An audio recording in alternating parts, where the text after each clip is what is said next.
You're still awake. It's later than you meant to be. Maybe your thoughts won't settle tonight. Maybe your heart's been tired all day, but your mind just started talking louder.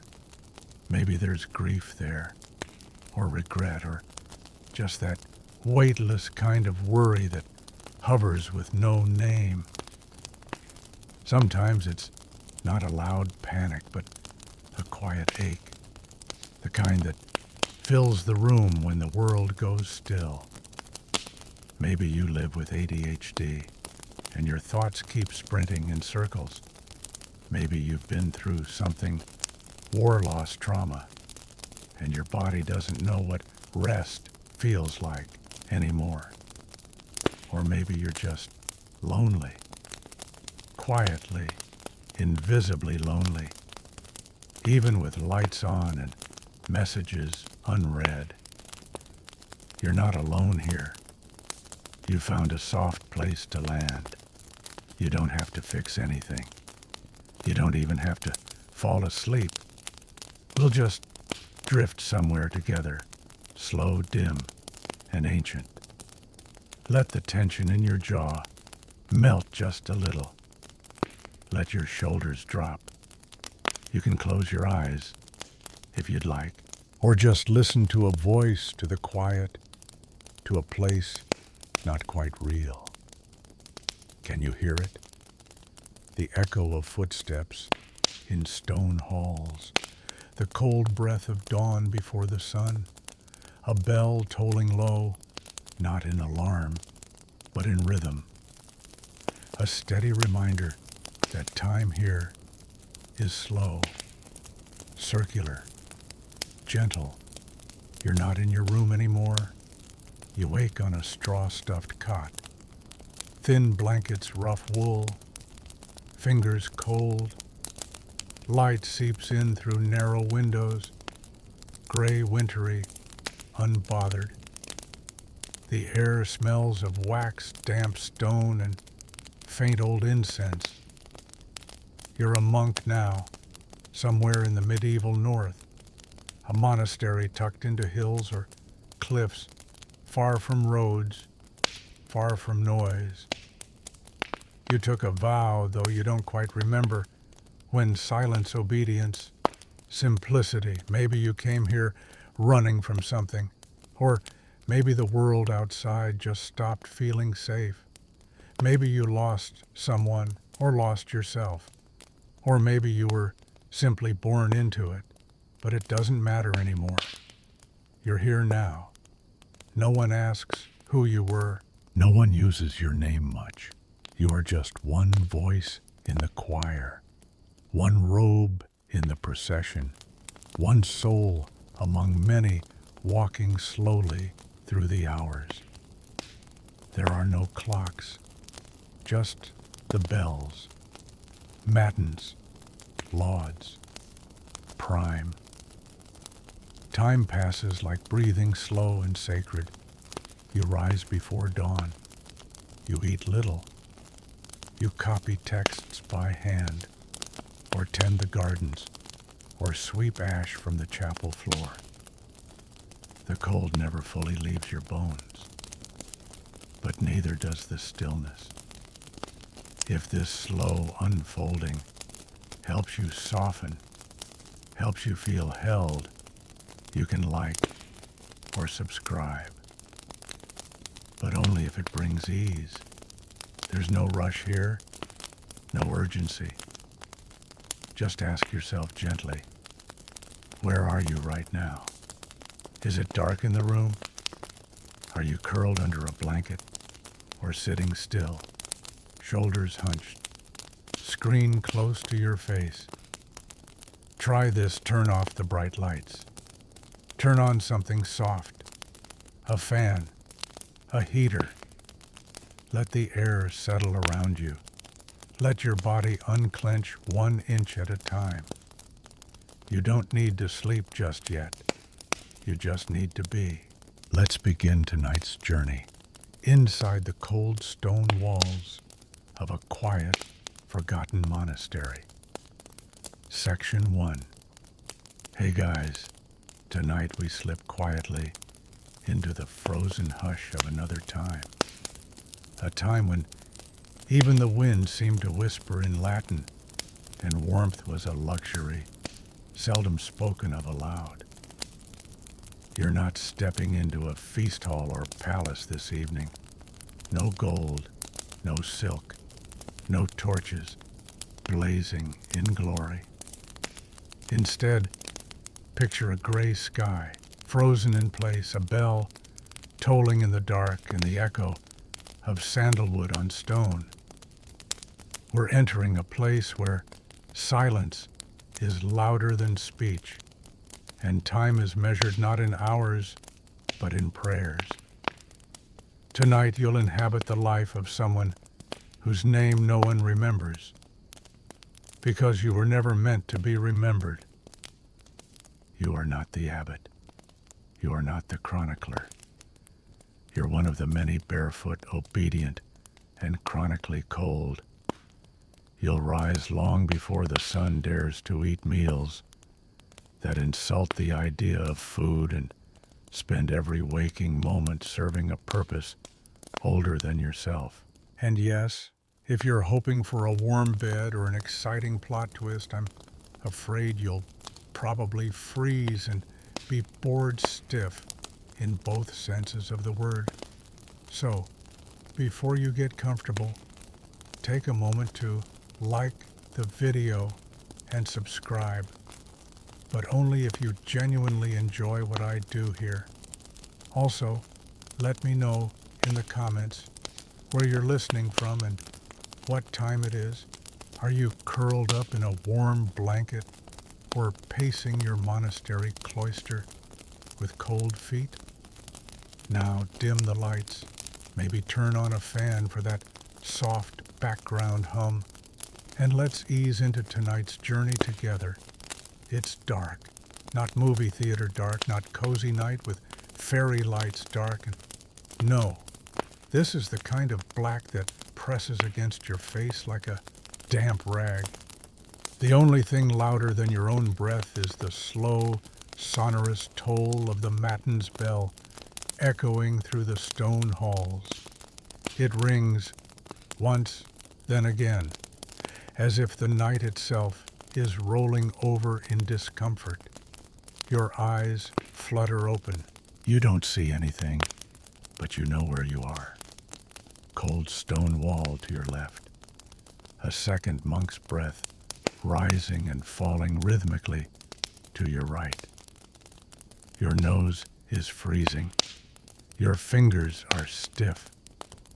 The blanket, if you could even call it that, is coarse and smells faintly of mildew and candle soot. The bell tolls again. You shift under your scratchy robe, half hoping it was a dream. It wasn't. The bell is real. It always is. You sit up. Your knees ache. Your spine protests. The straw mattress beneath you crackles like a tiny bonfire of twigs. You grope for your sandals. I feel your breath fogging the air. You slide them on. They're colder than you remembered. You stand. The floor greets you with its usual temperature, somewhere between glacier and emotional indifference. You don't flinch. Not anymore. You just pull your robe tight and shuffle into the corridor. The hallway is lit only by the faintest glimmer moonlight filtering through narrow slits in the stone. You see shapes, not people. Shadows move in silence, shuffling like ghosts toward the chapel. You're one of them. There's no talking. There's not even eye contact. You've lived here long enough to understand words are luxuries. Warmth is a rumor. Time is circular, not linear. Every morning, begins the same way, not with sunrise, but with a bell. The chapel awaits. You pass under a low archway. You duck out of habit and necessity. This place was built for penance, not posture. Inside, the air is even colder, somehow. It clings to the walls, seeps into your robes, numbs your ears. A single candle flickers on the far altar. You take your place in the row of benches.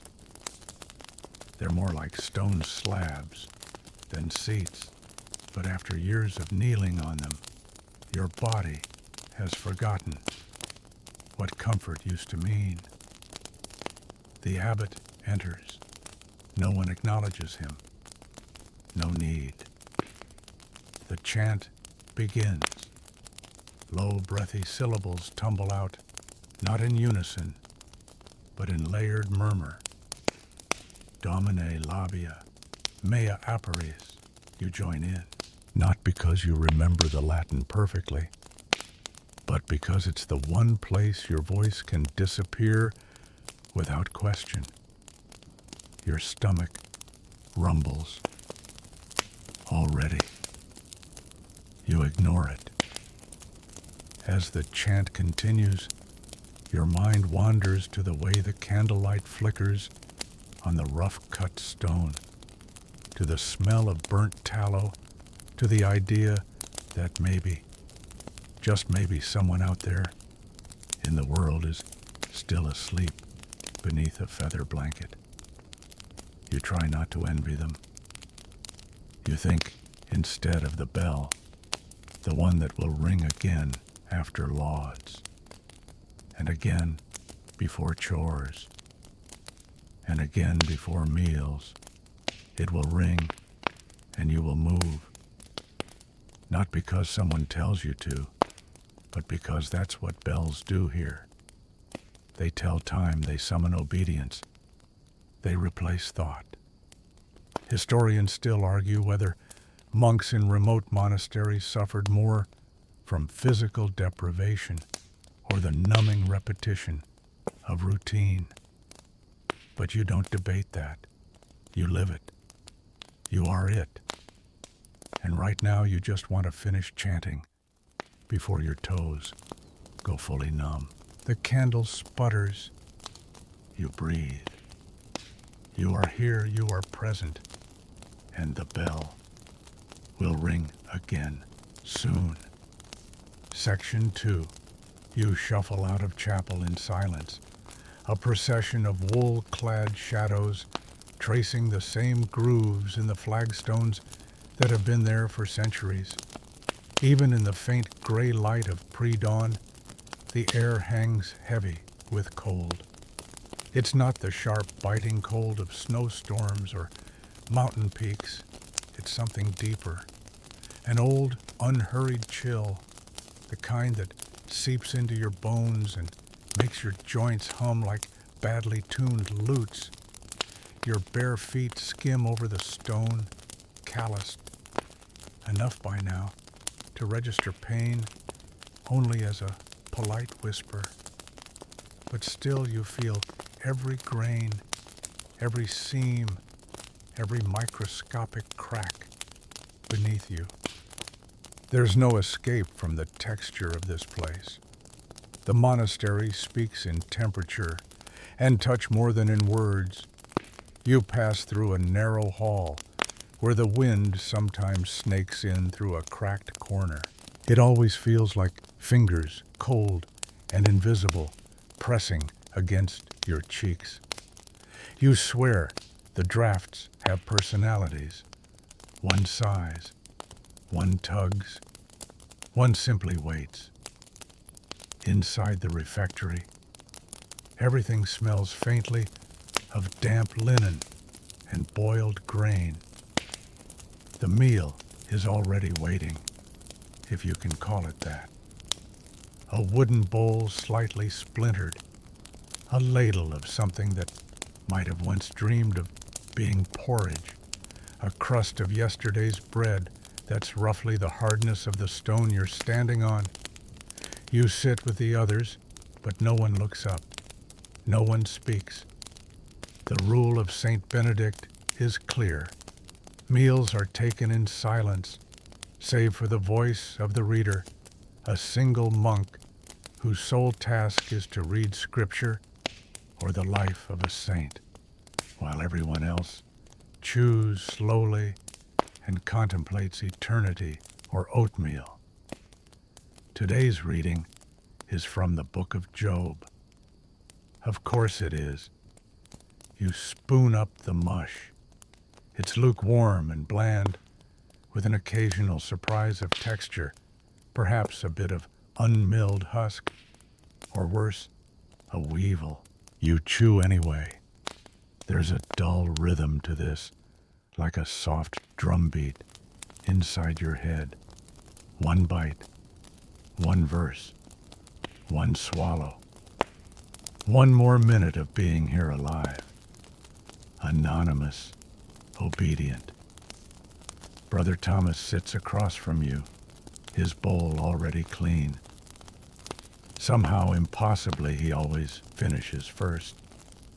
You've never seen him eat faster than anyone else, but he's always scraping the bottom of the bowl while you're still deciding whether the porridge is edible. It's one of many monastery mysteries, alongside the disappearance of your best quill last week and the faint clinking you sometimes hear beneath the cellar. As you chew, your eyes drift upward to the long arched ceiling above. The stone there is darker, more mottled with age and soot. This place has seen generations pass under its cold gaze. You imagine other monks now long gone, sitting in the very spot. You are also wondering if the bread was ever fresh, even once.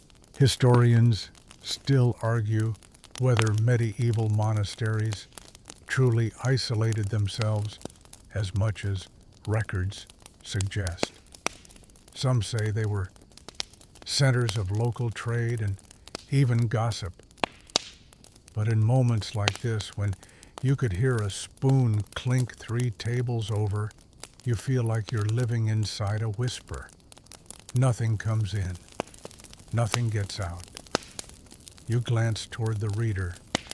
His voice drones on, measured, unhurried, always ending each sentence as though the next one might be his last. He reads about suffering and patience and boils and ashes. Fitting, really.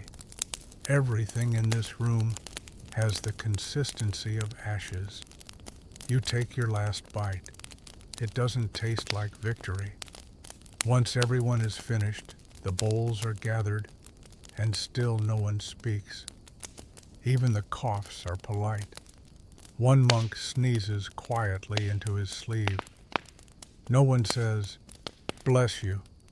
That's not the kind of silence we break here. You rise, pushing back from the bench. Your knees crack a familiar duet.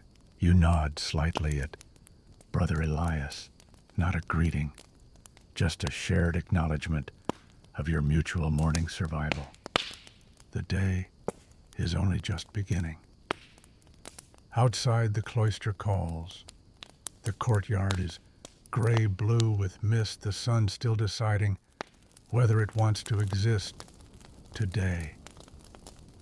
The fountain in the middle trickles faintly, its edges crusted with greenish algae. You cross under the covered walkway, and your breath comes out in plumes again. The cold has not lifted. It won't. You take a moment there, just before entering the workroom, to feel the wind thread through your robe like a gentle thief. It finds your ribs, your spine, the spot between your shoulder blades. Always the same places, always that same hush. You close your eyes. You inhale something like peace, or maybe it's just dust. But either way, the bells haven't rung again yet. So for one brief moment, you are still Section 3. The piece ends, of course, with the bell. You feel it before you hear it, a shift in the air, a soft tightening of the silence, as if the stone walls themselves are preparing to vibrate. Then it comes one long low toll, carrying through the cloister like a heavy breath. You don't flinch anymore. You simply move. Your feet remember the way, even when your mind drifts. Back through the arched walkway, past the courtyard, where Brother Matthew is already raking dead leaves into perfect piles, each one the exact shape and size of the previous. You envy him. Sometimes there's something oddly satisfying about order, especially when your own thoughts are less cooperative. The bell calls you to the chapel once more, not for a mass this time, but for terse, a shorter prayer, a little gentler, like the monastery's version of a coffee break. Except you know, without the coffee or the break, you slide into your place. No one nods. No one speaks. The same breathy chanting begins again, soft and monotone. If you were outside, you'd think it was just the wind murmuring across stone. But inside, it's a lullaby of obligation. You chant, you kneel, you rise, and then you work. You're assigned to the garden today. It's not glamorous work, and certainly not clean. You pull on a coarse apron that doesn't do much, and grab a wooden-handled hoe that's seen better centuries. The soil is half frozen, crusted over, like the top of a badly baked pie. But you start digging, because that's what you do. Hoe, step, hoe, step. The rhythm of 1,000 monks before you. You work beside Brother Julian, who never blinks and never speaks. Some say he took a vow of silence above and beyond what was required. Others think he just doesn't like anyone. Either way, he weeds with a kind of fierce serenity, like the dandelions personally offended him. You envy him a little too. Your hands go numb within minutes. The earth crumbles like stale bread, and your fingers are stiff red and vaguely waxy by the time you switch to hauling water from the well. The bucket's heavier than it looks, always is. The handle creaks ominously with each lift, but you manage not to drop it. Today, as you pour the water into the wooden trough, you catch your reflection for a moment, distorted by the ripples blurred by motion. Your face looks older than it should, tired, but peaceful in that slightly haunted way all monks eventually look. Historians still argue whether this kind of monastic labor was more about penitence or necessity. Some say it humbled the body to strengthen the soul. Others point out that someone had to grow the cabbage. Either way, you've learned not to ask why. You just keep working. By midday, you've dirtied your robe, nicked your knuckle on a stubborn root, and started humming one of the chants under your breath. Not because you like it, but because it's stuck there now in your mind, like old wax. The sun is higher now, well as high as it ever gets in this part of the world. A few weak beams push through the clouds and land on the edge of the cabbage patch like they've lost their way. It almost feels warm. Almost. Lunch will come soon. Not because you're hungry, though you are, but because the bells say so. But before that, you finish your row. The weeds are gone, the soil is turned, and you've earned, well, not praise. That's not a thing here. You've earned the right to keep going. You pause by the garden gate before heading back in. The wind brushes your face again. It smells faintly of earth smoke and something else, something almost sweet. You don't know what it is. Maybe someone somewhere is baking. Maybe not. You'll never know. You sigh. Not out of sadness, not quite. More like resignation's gentler cousin. And then behind you, the bell rings again. 3 short tones this time. Mealtime. You turn and walk toward the refectory, hands still tingling, head buzzing slightly from the cold. You wonder briefly if today's soup will be different. It won't be, but it's nice to pretend.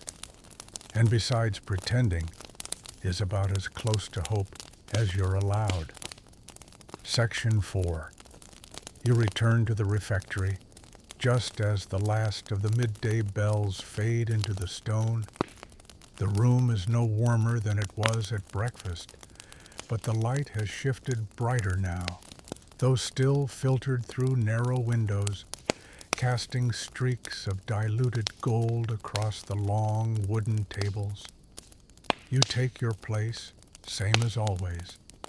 3rd bench from the west wall, across from Brother Thomas, who has again somehow arrived before you. The bowl is there. The ladle is there. The bread, questionable in age, is there.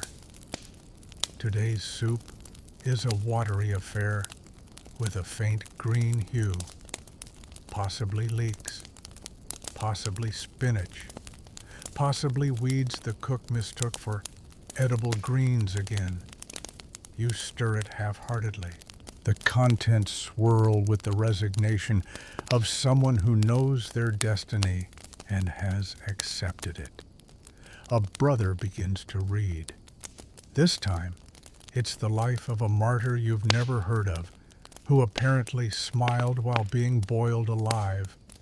You spoon the soup and try not to think about boiling or smiling. It is astonishing, really, how noisy silence can be.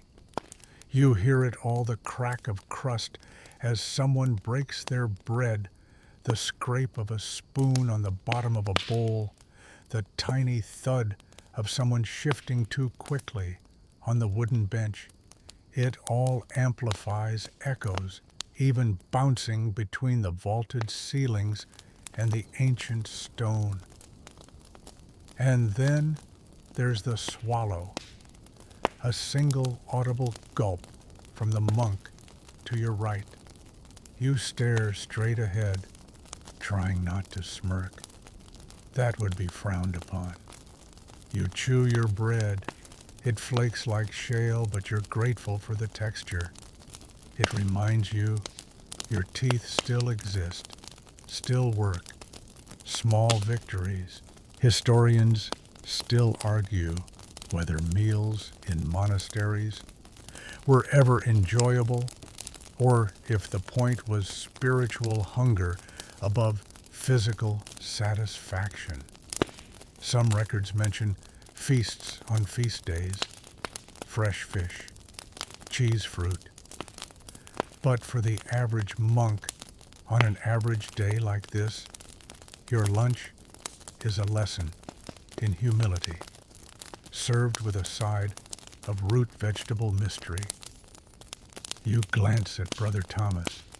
Again he's ahead, already wiping the rim of his bowl with his crust. His eyes meet yours for the briefest moment, just long enough to say, "Yes, I am always this fast," and then flick away like the moment never happened. You finish slower. You always do. Once the last spoon rests in the bowl, the communal eating is complete. No one claps. No one sighs in contentment. A novice comes by to collect the bowls. No eye contact, no words. Just the soft clatter of wooden dishes meeting each other like a polite game of percussion. You rise when the others do. It's not a command, just timing. You all move like one breath taken in and let out again by the monastery itself. Outside, the sun has dared to exist more fully now. Patches of light lie lazily across the cloister stones. The garden where you just labored looks peaceful from this angle, less like toil, more like painted scenery. You walk with the others toward the hour of quiet tasks. No bells for this one, just the slow shuffling migration of monks peeling off toward their duties. You're sent to the workshop. There's a pile of sandals, all in varying states of collapse. Your job is to mend the ones that can still be called sandals and quietly mourn the ones that can't. You sit on a short stool with a curved back and start threading twine through cracked leather. The smell here is dry, aged wood, animal skin, a faint trace of oil. There's no conversation, only the occasional grunt of Brother Linus when a particularly rebellious strap refuses to cooperate. You lose track of time. That's the idea. You move from one pair to the next, poking, stitching, pulling, knotting. The sandals blur together into one long meditation on wear and friction. You wonder who wore each pair. Did they pace while thinking? Did they shuffle while praying? Did they run briefly when it rained? Your thoughts are interrupted only once, when you prick your finger on an awl and bleed exactly one drop onto the edge of a sole. You wipe it off quickly, hoping it's not symbolic. Outside, you hear the soft chirp of a bird. It sounds surprised to be here. You finish your last pair of sandals and stand slowly, spine-stiff legs, sleepy. The work is done. You return the tools to their hooks, wipe your hands on your robe, and exit back into the open air of the cloister. There is a moment then, however fleeting, when the wind passes gently through the arches and the sunlight catches the stone just right. The world glows a little, just for a second, and then the bells ring again. Of course they do. Section 5. The bells don't ask. They summon. 3 low notes again. This time more of a suggestion than a demand, but a suggestion no one dares ignore. You follow the sound, of course. It leads you back toward the cloister, the long corridor of arches casting quiet shadows that sway slightly with the breeze. The air has warmed just enough to carry the scent of old wax and faint herbs. Someone must be preparing for vespers early, or perhaps simply airing out the apothecary again. It's hard to know. Things happen here without explanation. And honestly, that's kind of the point. You're not headed to chapel yet, though. Now comes the part of the day everyone pretends to enjoy ora et labora, The golden rule of monastic life: pray and work. You did some hoeing earlier, sure. That was the labora. But it's time to do both simultaneously in a way that makes your back hurt and your conscience hum. You're sent to the garden again, but this time with a partner. Brother Josiah is younger than most, still has all his teeth, and carries the shovel like he might duel someone with it. He nods at you with the solemn dignity of a man about to dig a very unimpressive hole. Together, you work on a patch of earth by the herb beds, parsley, sage, possibly something that used to be rosemary. The soil here is looser, darker, smelling faintly of something that could be hope. Or maybe manure. The difference is subtle. You dig. Josiah shovels. You plant. He pats the earth back down like it's a fussy child refusing sleep. All the while you murmur the psalms you were assigned this week. Psalm 119, so long, so repetitive, it feels like God's version of a looped email signature. Thy word is a lamp unto my feet, you whisper as your sandal catches on a rock and nearly sends you sprawling, fitting. A ladybug lands on your knuckle. You consider this a miracle until it flies into your eye. You blink it away, mutter another verse, and keep going. Historians still debate whether monastic gardens were primarily practical or medicinal. Some say monks grew simple vegetables. Others argue their herb knowledge rivaled apothecaries. Somewhere in the middle lies your reality parsley that won't die, mint that won't stay put, and turnips that look offended by sunlight. Josiah sneezes, loudly. He doesn't excuse himself. He just goes right back to planting. You respect that. A rooster crows somewhere, late, confused, or both. You glance at the sun, still not quite lowering, just hovering like a candle held too far from the wick. You pause for water. The jug nearby is clay and chipped, but blessedly cool. The first sip is bracing. The second tastes of the jug itself. You share with Josiah in silence. He nods once approval, or thanks, hard to say. By the time the next bell rings, your knees ache, your robes are damp at the hem, and your hands smell like time and exhaustion.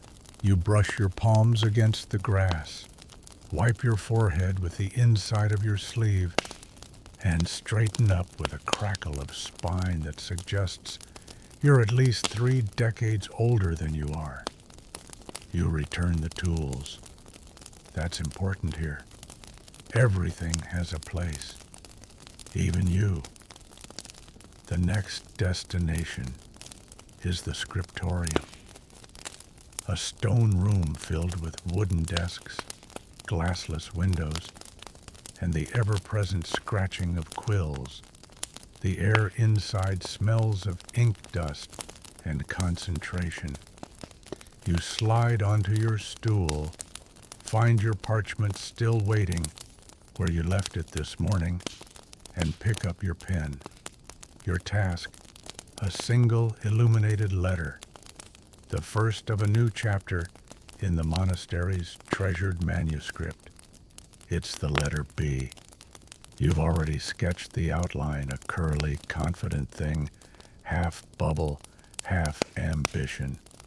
Now comes the pigment-crushed lapis lazuli for the blue painstakingly prepared by Brother Simeon, who grinds stone like he's mad at it. Your brush is trembling slightly, not from fear, just fatigue, or reverence, or both. As you fill in the loop of the bee, you can't help but drift. The glow of the blue pigment, the smell of parchment warm under your hand, the soft rustle of another monk adjusting in his seat. It's hypnotic, and so naturally, you stab the paper by accident, just a little. A tiny blot where a perfect swirl should be. You whisper an apology to no one in particular, then adjust the design. Now the bee has a leaf. Maybe it was intentional. Maybe no one will notice. Maybe God will. Historians still argue whether monks enjoyed the artistry of scriptoria or merely endured it. For you, it's a mixed blessing, calming in theory, infuriating in practice, but undeniably sacred in its own slow, aching way. When your section is done, you place it on the rack to dry. You exhale. And just then, guess what? The bells again. Section 6. The bells have a talent for interrupting whatever quiet momentum you've managed to build. Just when your fingers began to settle into their rhythm, dip, stroke, pause, breathe, the iron notes ripple through the air, again, breaking concentration like a stone through still water. You rise from your stool in the scriptorium, knees groaning their complaint, and file out with the others. No one speaks. The procession has the grace of habit, the quiet gravity of people who have done this exact walk hundreds, maybe thousands of times before. You're not sure where you're going until your feet take you there. The refectory again, of course. But this time it's not for food. This is the hour of quiet tasks. The room is cooler now. The long stone walls echo with the hush of focused movement. Each monk finds his station, some at baskets of herbs, some at wooden benches with fraying robes, others sitting cross-legged, sorting dried beans with the intensity of jewelers handling pearls. You are handed a pile of sandals, again. Apparently, someone thinks you have a gift. You sit down on a low stool, sandals piled beside you like defeated soldiers. Their soles are worn, their straps weary, and one pair seems to have been partially chewed, possibly by a rat, possibly by Brother Matthew, when no one was looking. The tools are simple. A curved awl coarse thread, beeswax, and patience. You thread the needle and begin the first hole, requiring a gentle twist and firm push. The leather is stubborn. Everything in this place is, even time. As you sew, you become aware of the ambient sounds, thread being pulled taut, the occasional sneeze, the soft click of beans landing in a bowl, the flutter of a candle's flame as it adjusts to the room's breath. And somewhere nearby a pigeon coos. That's not symbolic. It's just a pigeon, probably nesting in the rafters, free to fly at any moment. You wonder if pigeons know how lucky they are. You keep stitching. Historians still debate whether monastic labor was exploitative or spiritually enriching.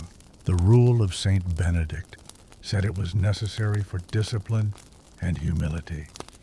But whether you're growing cabbages, illuminating letters, or patching sandals, it's hard not to occasionally wonder if divine enlightenment really needs this much twine. One sandal finished.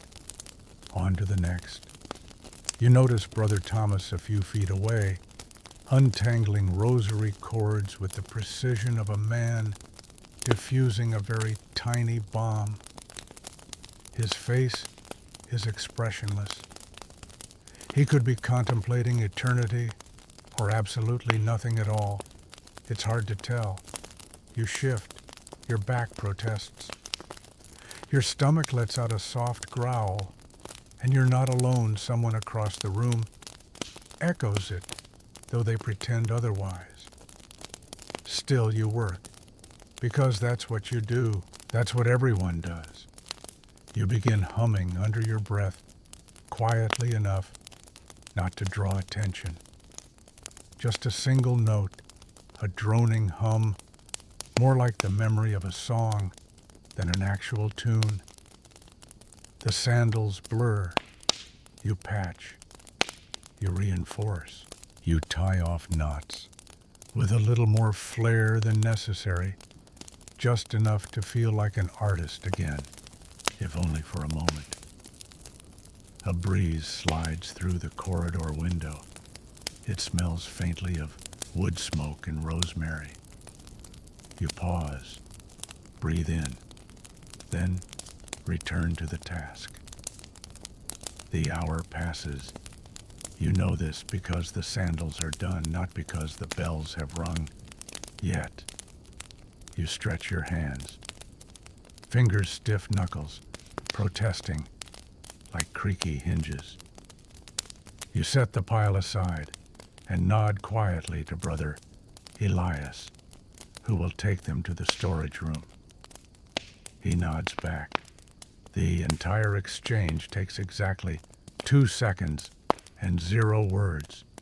You stand. You walk. You rejoin the corridor, passing under the arches where pigeons still coo and shadows shift with the inching sun. Now the chapel calls again, but not for prayer, for confession. This is the part of the day no one rushes to, yet all must attend. The chapel is dim now, only a few candles lit. Their flames flicker like nervous thought. You kneel in the small booth, the wood pressing cold against your knees. The screen slides open. You recognize the voice of Father Anselm. He never clears his throat. He never rushes. He simply waits. You begin, quietly. You admit that you took an extra slice of bread yesterday, that your thoughts wandered too long during morning prayer, that you nearly kicked Brother Matthew's sandals across the cloister in irritation. You don't mention the pigeon jealousy. He listens, says nothing for a moment, then murmurs a few gentle words. Not forgiveness exactly, but a reminder that you are here, that you are trying, that even monks are allowed small moments of frailty. You rise, numb knees, heavy heart, lighter, somehow. As you step outside, the late afternoon has arrived, painting the monastery walls in soft golden tones. The world feels quieter, like it's listening with you, and, yes, the bells again, they call you follow. Section 7. You follow the sound of the bell with a familiarity so deep it doesn't even feel like a command anymore, just gravity. Gravity that hums through your knees, pulls on the loose thread of your robe, nudges you forward across cold stone toward the refectory. Again, it's the main meal now, the only real one, the one that counts. You pass under archways, slick with the scent of moss and old rain.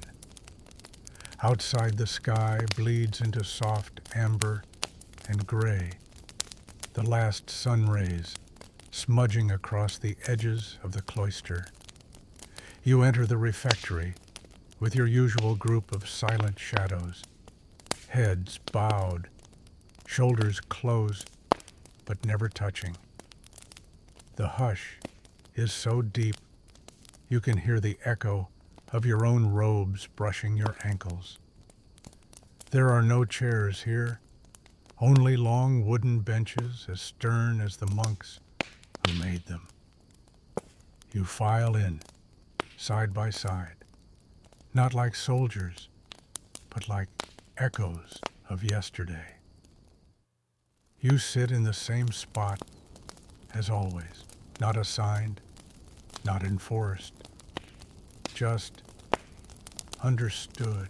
Across from you, Brother Gideon lowers himself slowly to the bench, his knees creaking like the floorboards beneath him. His robes, as always, smell faintly of salted fish and wet linen. You'd say something if this were another kind of life, but here nothing is said unless it's scriptural, liturgical, or absolutely essential. The table is plain wood, no tablecloths, no flowers, no pewter goblets glinting like they do in movies, just clay bowls, crusted spoons, and candles flickering with the energy of monks trying not to nod off mid-prayer. Tonight's meal: lentils, of course, brown bread, a boiled root vegetable that has long since forgotten its original name, and mercifully, a sliver of soft cheese. That's the excitement. A sliver, a blessing. You spoon the lentils into your mouth, one slow motion at a time. Chew, chew, swallow. The texture is gritty, like warm gravel. The bread is dry enough to make you wonder if this is a joke from someone upstairs. But the cheese is divine. Salty, sharp, barely there. A miracle. The reading begins. One monk chosen each evening reads aloud while the others eat in silence. Tonight, it's Brother Matthias, whose voice always sounds like it's been soaked in melancholy and then left to dry in the shade. Vanity of vanities, he intones, all is vanity. You chew. The phrase sinks into your thoughts, wraps itself around the rhythm of your jaw. You glance sideways and catch the light from a candle bouncing off the sheen of Brother Gideon's bowl. He eats like he prays, mechanical, earnest, slightly drippy. The room smells of boiled onions, beeswax, and old pages. It's a scent you've grown used to, like a second habit. It's always there, even in dreams. Historians still argue whether monastic meals were meant to nourish the soul or punish the body. Some say the restrictions were a form of discipline. Others argue it was practicality. Monks couldn't afford lavish food. But you suspect someone somewhere really enjoyed lentils too much, and everyone else has suffered ever since. You shift on the bench. The wood is unforgiving. A splinter pokes the back of your thigh like a divine reminder. Humility begins in the glutes. Somewhere near the end of Ecclesiastes, Brother Matthias's voice cracks slightly. He clears his throat, drinks from a small wooden cup, then continues. No one reacts. No one ever does. Not to voice cracks, not to thunder, not even to stomachs growling like thunderclouds, which they do regularly. You finish the bread, wipe the side of your bowl with the last corner. No crumbs left behind. That's not just efficiency, it's silent etiquette. When the reading ends, the meal ends. No warning, no closing line. Just a slow chorus of wooden benches scraping back across stone.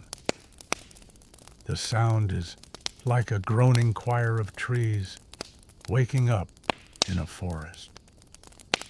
Now comes Compline, the final prayer of the day. You rise, follow the others, single file again, across the courtyard, bathed now in a blue that only happens when the day finally admits it's over. The stars haven't emerged yet, but the air knows. It smells of dew, of endings of hush. The moon, a pale smudge behind clouds, watches you without blinking. Inside the chapel, the candles have dimmed. Their light pools in soft gold puddles on the floor. You kneel. The stone floor presses into your knees. You don't flinch. The pain is old now, familiar, like a tune you don't even realize you're humming. You murmur with the others, "Oh Lord, grant us a quiet night and a perfect end." And your mind wanders, not from disrespect, just from routine. You think of the sandals you patched, the crooked loop in the letter B you scribed earlier, the way Brother Thomas accidentally snorted during prayer and tried to hide it by coughing louder. The pigeon, again, still up in the rafters, untamed, unsummoned, free.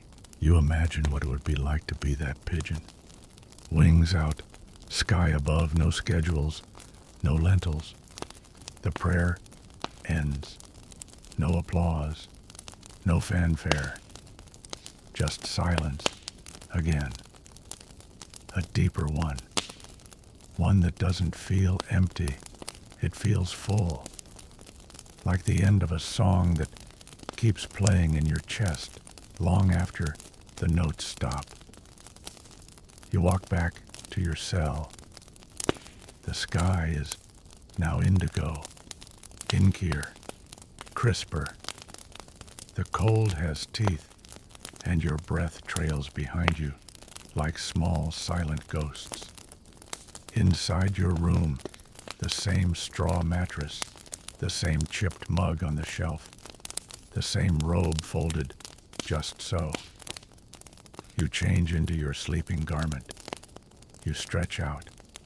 You pull the wool blanket up to your chin.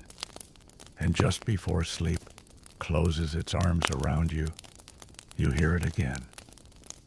The pigeon. Still there. Still refusing to follow rules. You don't mind. You smile. Just slightly. Then sleep like scripture covers everything. Section 8. The sun barely rises before the next bell calls you. It doesn't ask. It insists. A cold clang echoing off stone walls, rousing bodies already used to sleeping half alert. You open your eyes to the dark ceiling beams above your cot, fingers stiff from the chill that slipped in overnight. You'd like to stay curled up just a bit longer, just 2 breaths more, but the monastery doesn't run on want. Your knees creak like the old wood beneath you. You sit up, wrap your robe around your shoulders, and step onto the flagstone floor that's always 3 degrees colder than expected. No shoes. Not yet. The discipline begins with toes. Matins begins before the world wakes. You walk through a corridor heavy with silence and candle smoke. Others shuffle beside you, not speaking, but present. The flickering torchlight makes every face look older, like the stone statues watching from alcoves above. You step into the chapel, and it is dark, comfortingly dark, the kind of dark that feels planned, the kind of dark that says, it's not time for answers, just presence. You kneel again. Matins is long, sometimes too long. Scholars still argue whether monks truly found these early morning vigils spiritually invigorating, or simply accepted them out of routine. In theory, they're sacred time, hourless hours, when the veil between earthly and divine is thinnest. In practice, your back begins to ache somewhere around Psalm 37, and your mind starts drifting somewhere between refuge and salvation. Still, the rhythm is soothing, predictable. Chant, pause, response, silence, repeat. It lulls you like waves. If waves were shaped like Latin syllables and smelled faintly of candle wax and unwashed wool. At one point, Brother Thomas sneezes and tries to muffle it against his sleeve. The echo bounces anyway. No one laughs, of course, but you feel it ripple through the others, a suppressed chuckle that doesn't quite reach the surface. You let the moment pass. You're not here for laughter. You're here for something else. What exactly, that's less clear. You glance sideways. Brother Gideon is mouthing the words with such sincerity, his lips barely part. Maybe he believes. Maybe he's just very, very good at pretending. You admire him, either way. Eventually, Matins bleeds into lauds, the next round of prayer. One begins where the other ends. There's no exit, just continuation. You shift slightly on your knees. Pins and needles bloom down your shins. Your mind itches to move, to fidget, to stretch. But you remain still, like the others. And then, release. Not a dramatic ending, just a soft closing line. A final amen. The monks rise, bones popping quietly, like a choir of overripe apples. You follow, stretch your fingers behind your back, and exhale. Now at last comes breakfast. You wouldn't call it a feast unless your definition of feast includes thin porridge and half a fig. But in the cold gray of pre-dawn, it is warm, and warm is a luxury. The porridge is thin, but filling. It clings to the spoon like it's afraid of falling. You eat it slowly, tasting every grain as if it were blessed. Maybe it is. Maybe that's how you survive life here, believing just enough that even bland food feels sacred. Brother Matthias is reading again, this time from the rule of Saint Benedict. Let the brethren serve one another in love.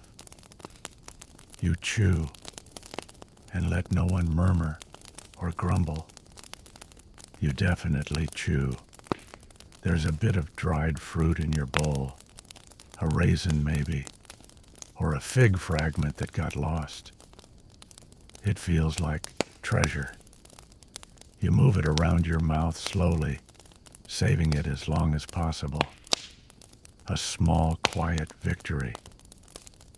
Historians generally agree that meals like this weren't meant to satisfy. They were meant to sustain, barely. Hunger was part of holiness, not starvation, just enough deprivation to keep the ego in check. That raisin, probably not sanctioned. Probably someone snuck it in during prep. You mentally thank them anyway. After breakfast, the group disperses for the morning's manual labor. You step out into the courtyard. The light is finally changing, shifting from deep gray to pale, reluctant blue. Birds chirp from the trees outside the wall. One sings loudly, almost defiantly. Not the pigeon, a newcomer. You eye the branches, but don't spot it. Still, its voice hangs there like incense. Your task today, laundry. It's your week to work in the wash house. Monastic life runs on strict rotations. Everyone does everything, eventually. Laundry isn't glamorous, but it's warm work. Buckets of hot water, heavy cloth steam rising like prayers from the tubs. You roll up your sleeves and plunge your arms into the first vat. The water is hotter than expected. It bites your fingers, then soothes them. You scrub, rinse, wring, repeat. Time disappears. The scent of soap fills your nose. The cloth slaps against stone, rhythmic, satisfying. Your back aches, but in a clean way, an honest way. You like this part. It makes sense. Dirty robe goes in, clean robe comes out. There's a clarity to it. Brother Gideon is beside you again. He washes in silence, only occasionally glancing over like he wants to say something and always deciding not to. You both wring out a tunic at the same time. It drips onto your feet. You don't mind. You're already soaked to the knees. A question drifts through your thoughts, uninvited. If you left tomorrow, would anyone notice? The answer you suspect is yes. But the better question is, would it matter? The rhythm of work continues. You hum quietly, under your breath. Nothing melodic, just the kind of sound that fills space. You realize strangely that you don't feel alone, even in the silence, even in the labor. There is something communal here, something shared. You finish the last robe, hang it on the line. The wind catches it immediately, flapping it like a soft banner against the gray. And for a moment, just a moment, it looks like the robe is dancing. Section 9. You stretch your arms overhead as the last robe flaps on the line, like a flag of quiet surrender. The breeze pulls gently at your sleeves, and you can feel the weight of morning lifting just slightly. There's no bell for this moment, no chime to tell you when to pause and look up, but somehow everyone knows. The washing is done. Time folds into itself, as it always does, and you head back toward the main building. There's a quiet hum in your bones now. Not exhaustion, exactly. More like that oddly satisfying fatigue that only comes from using your muscles just enough. You didn't do anything grand. You didn't carve a statue, build a church, or copy 1,000 pages. But you did scrub 12 robes and got water up your nose only twice. Call it a win. Next up, scriptorium. You head inside and make your way down a long corridor that smells of beeswax, polish, mildew, and parchment. The scriptorium is a long, sunlit room, windows high on the walls, light pouring in like it's been filtered through gold. Desks line both sides, each with a slanted surface, inkwell, sharpened quills, and stacks of vellum. You take your usual spot, the same spot always. Even though no one tells you to, monks are like moss. They grow in patterns, even when they don't mean to. The first thing you do is check the nib of your quill. It's already starting to fray. You pluck a new one from the bundle tied with twine and begin trimming with a tiny knife. A satisfying little task, like cutting paper snowflakes from bird feathers. Today's work, copying the Gospel of John. It's slow, delicate, mesmerizing.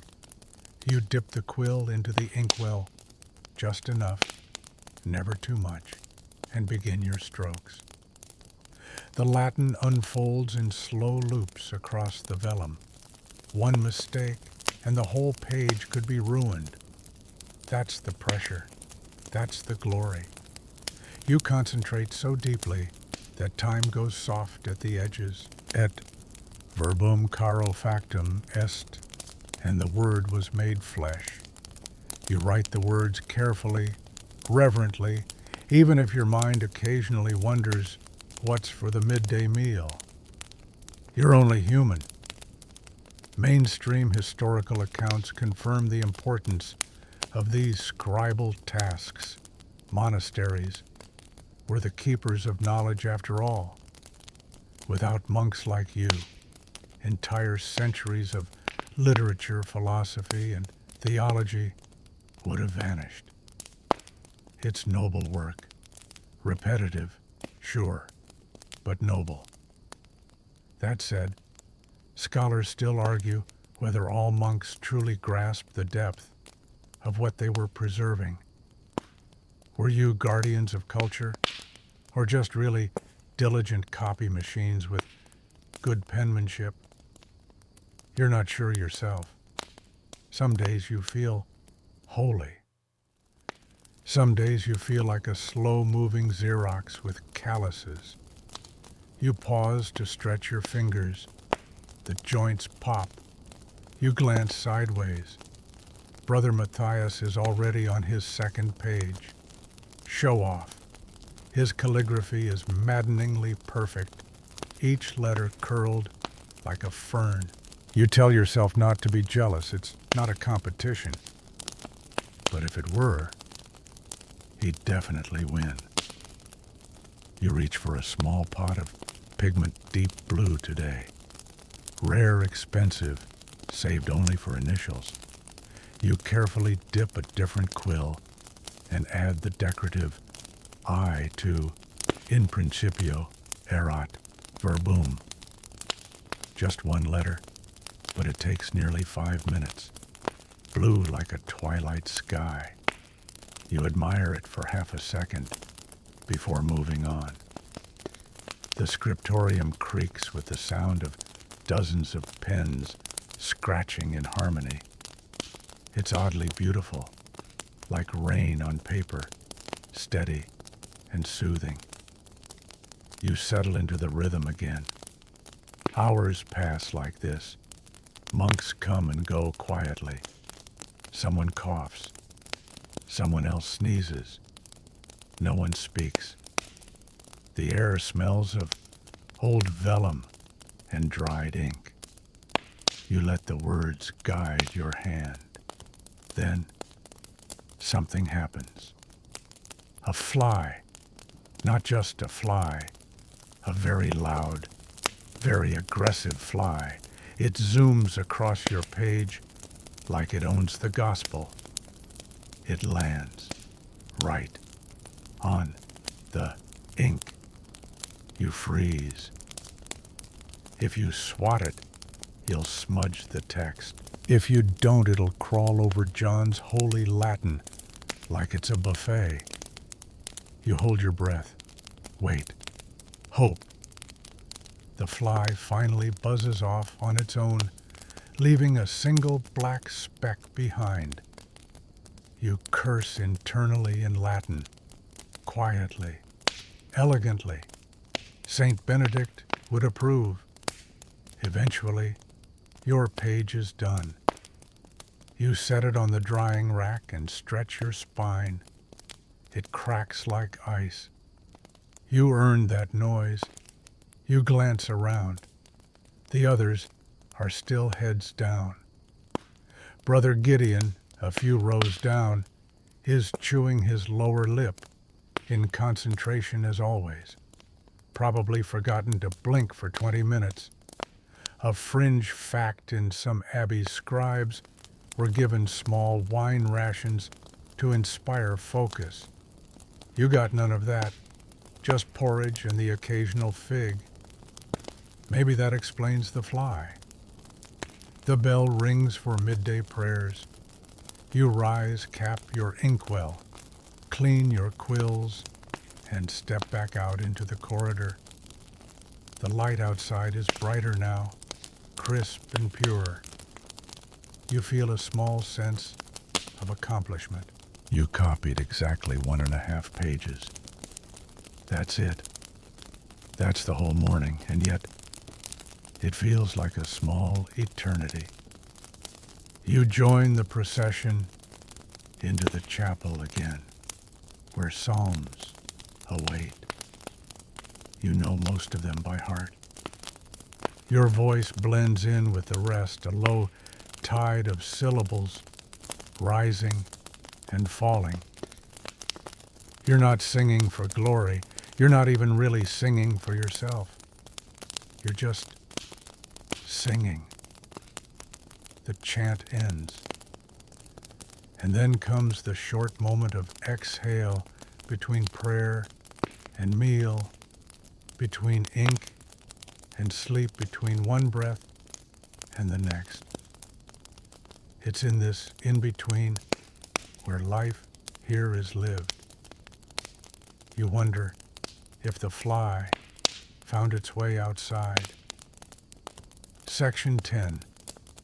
You shuffle into the refectory again, the midday sun now warming the stone walls, just enough to take the edge off the cold.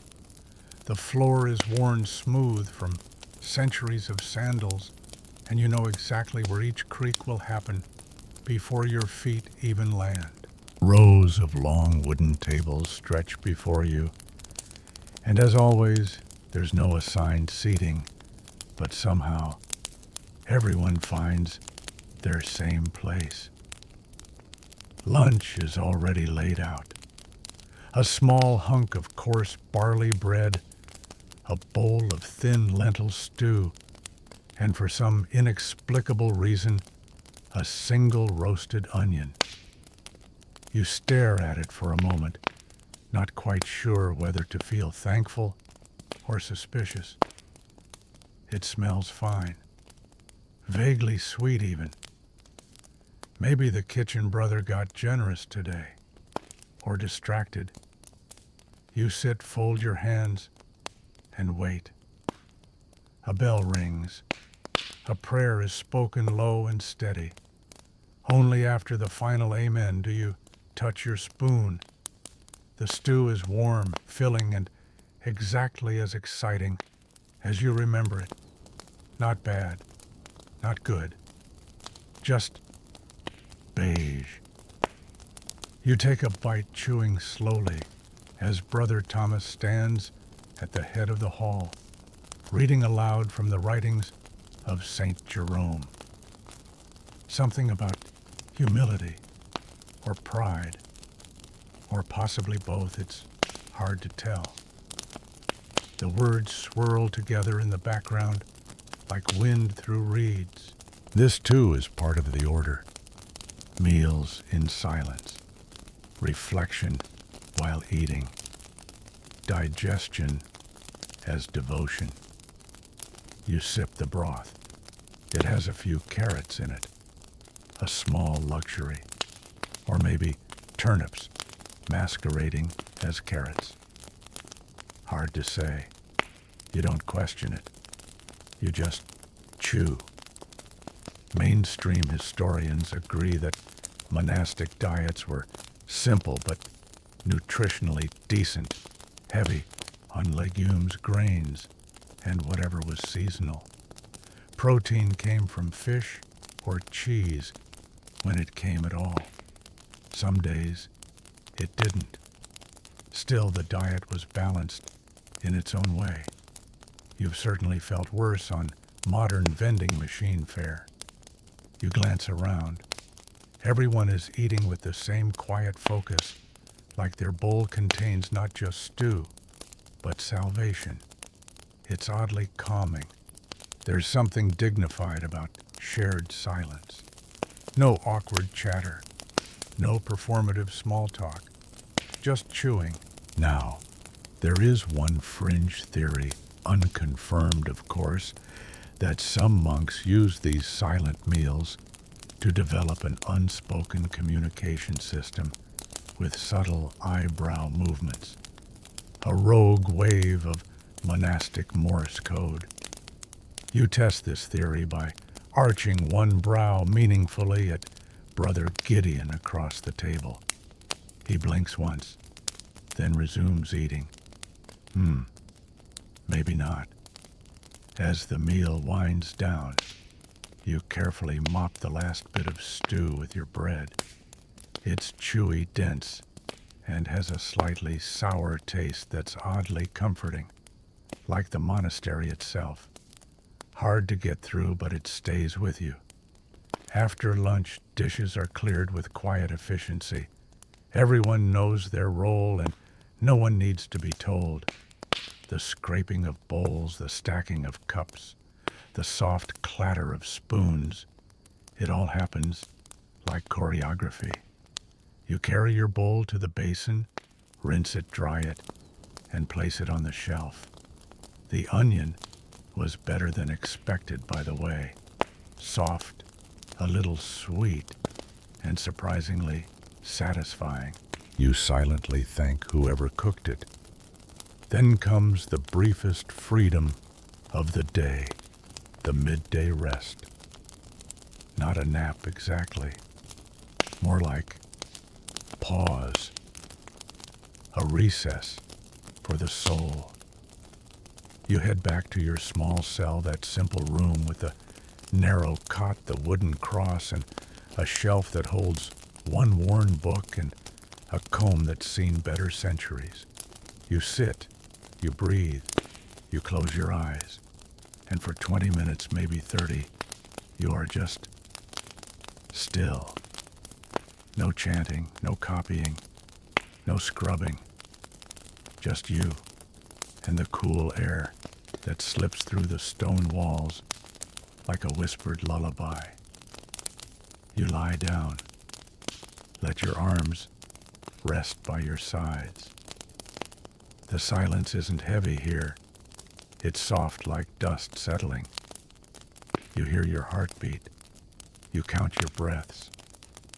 You feel the straw-stuffed mattress below you, prickly, but familiar. Some monks use this time to meditate, others to nap. You drift somewhere between, not quite asleep, not quite awake, a place where thoughts slow down and dreams haven't yet begun. It's the closest thing to luxury you'll get here. Eventually the bell rings again. Always the bell. You rise, straighten your robe, and return to duty. There's no hesitation, no resistance. Your body knows what's next, before your mind catches up.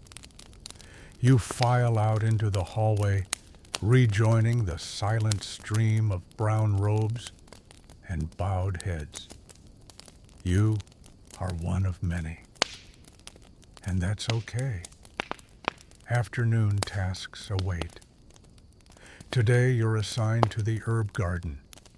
It's located in a small walled plot behind the monastery, a place where sunlight finds its way through with surprising warmth.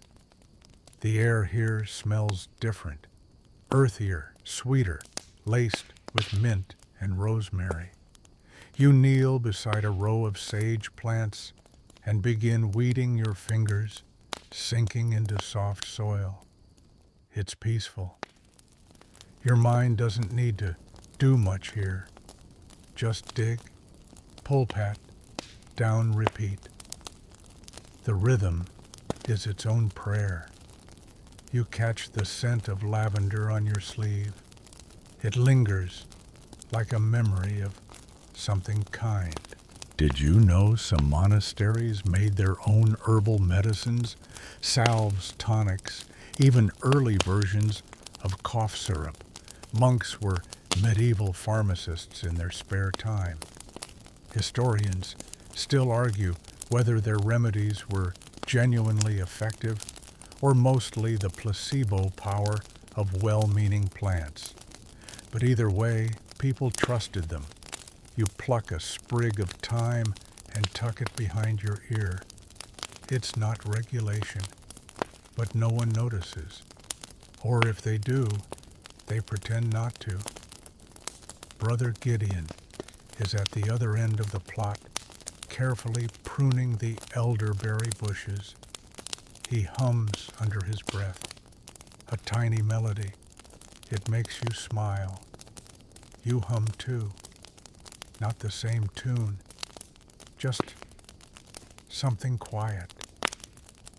The sky above you is pale blue, traced with high clouds like chalk smudges. The air is crisp, but not cold. And for a moment this feels less like labor and more like living. You glance up at the monastery wall. Vines cling to the stone like old secrets. You wonder how many other monks have knelt in this very spot. Hundreds, thousands. Their hands shaping the same soil, their thoughts drifting along the same winds.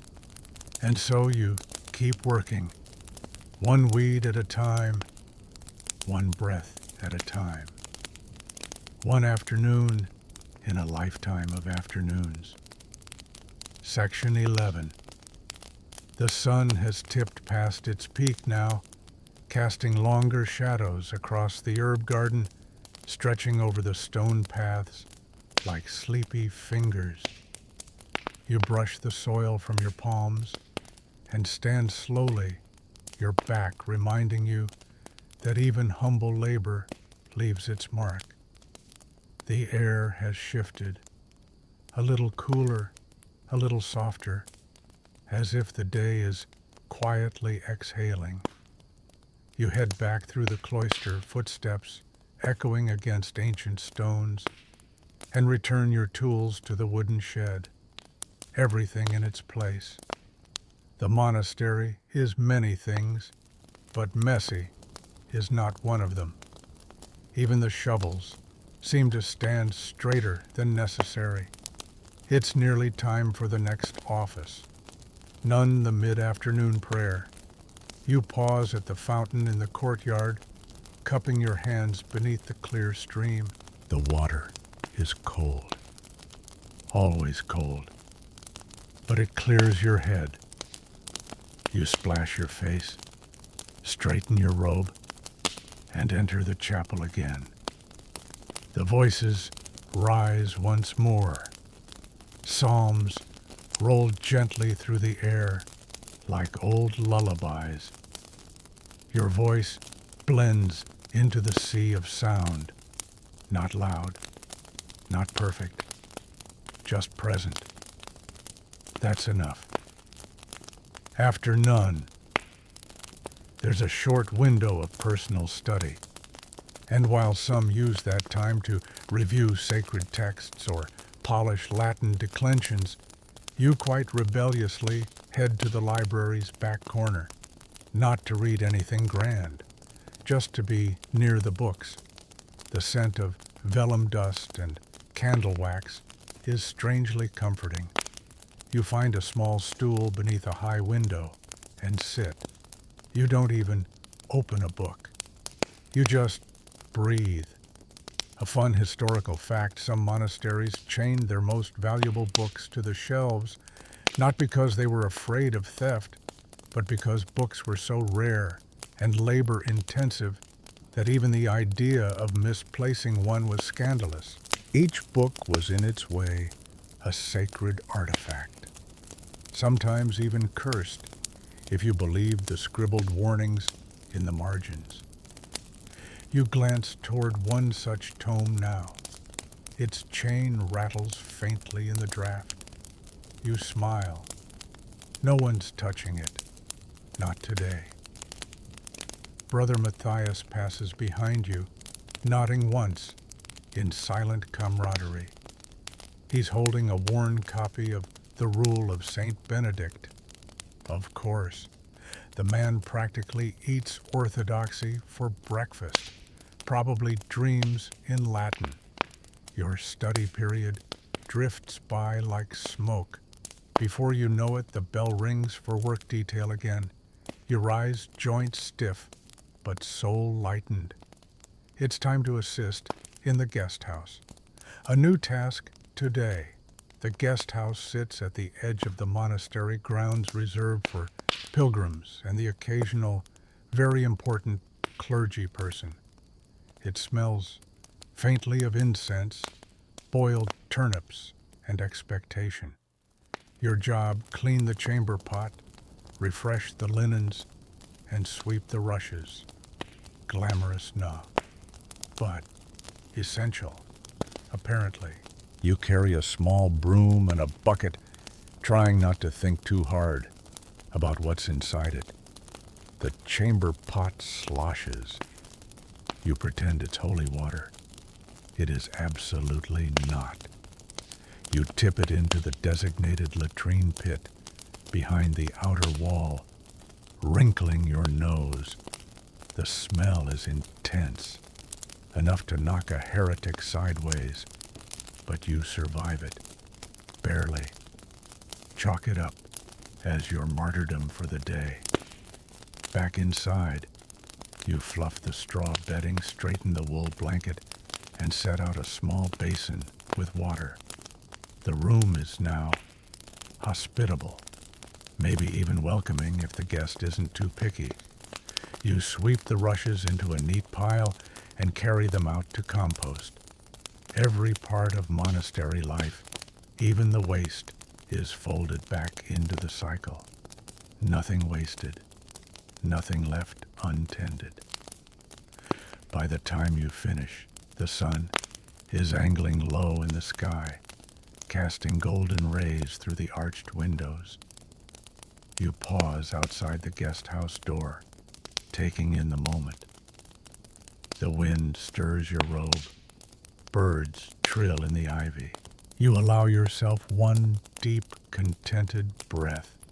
Then back to the cloister, back to rhythm, back to bells.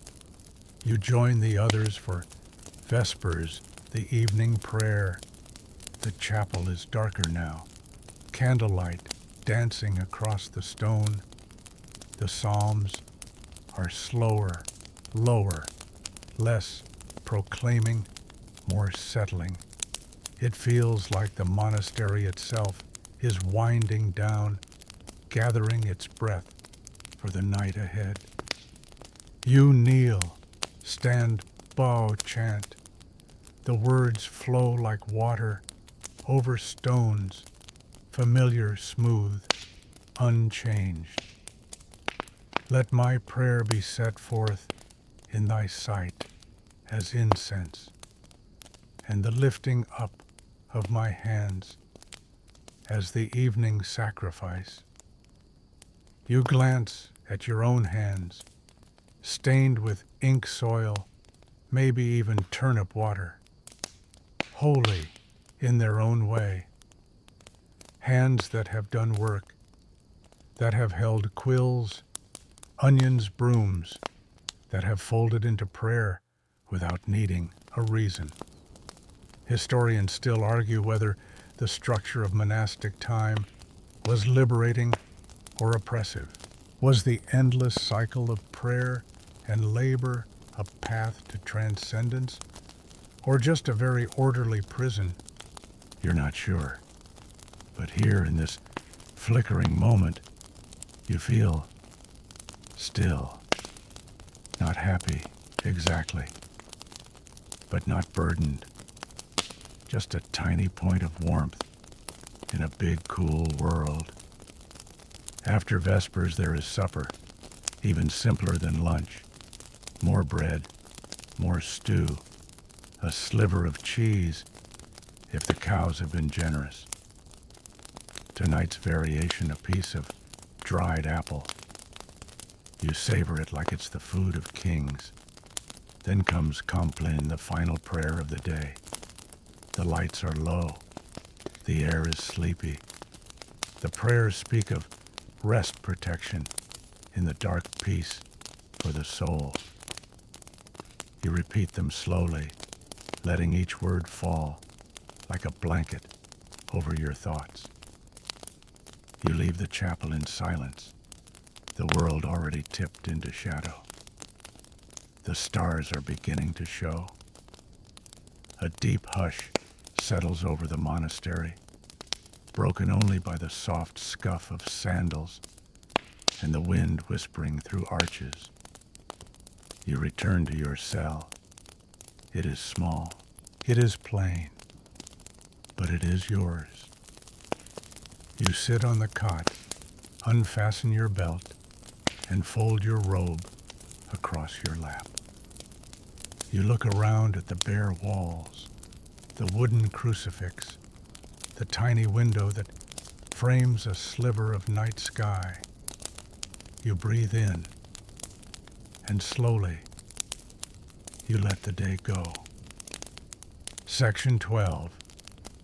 Night has laid its full weight across the monastery, and the world outside your tiny cell is quieter than ever.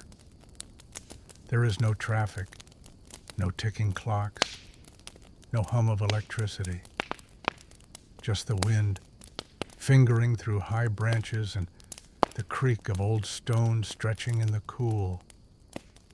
Your breath becomes the loudest thing in the room, rising and falling with a rhythm so steady it almost lulls you to sleep right then and there. But not quite, because there's one more part of your monkly duties before true rest can begin: the night watch. Yes, you drew the short straw. Again, you slip your robe back on, tuck your arms into the sleeves, and pad softly down the corridor toward the main hall. The stone is cold beneath your feet, but your body knows the way in the dark. You've done this enough times that even the shadows are familiar friends. One of the candles is still burning near the altar. You sit beside it with a sigh, drawing the heavy book of Psalms onto your lap. Tonight you're responsible for keeping the silence, keeping the prayers going, and maybe keeping the mice out of the sacristy. This is the hour that medieval monks called the Great Silence, from Compline until morning. No talking, no clanging, no complaints, just presence. A kind of holy stillness that can feel like meditation or like madness depending on your mood. A mainstream historical fact. Here night vigils were taken seriously. Monks believed the quiet of night made it easier to hear God, or at least harder to hear everything else.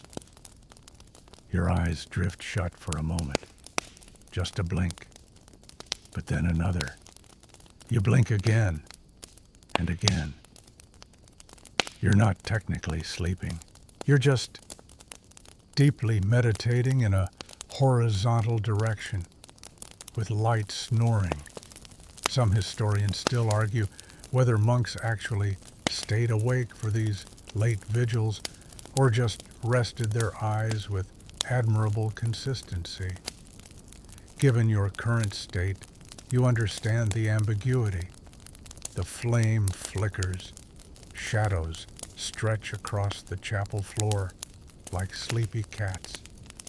You murmur a psalm verse to yourself. He that keepeth thee will not slumber. Irony noted.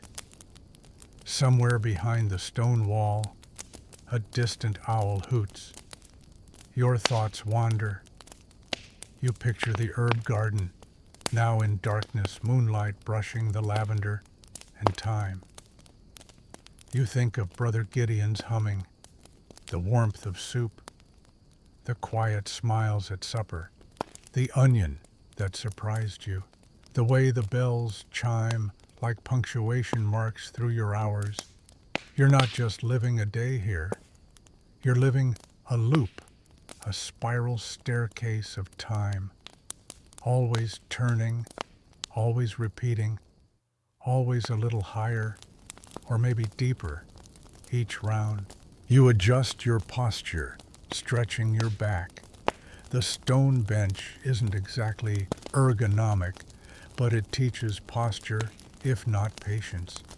You glance toward the door, half expecting someone to come relieve you early. They don't. It's fine. You're fine. Just maybe a little drowsy.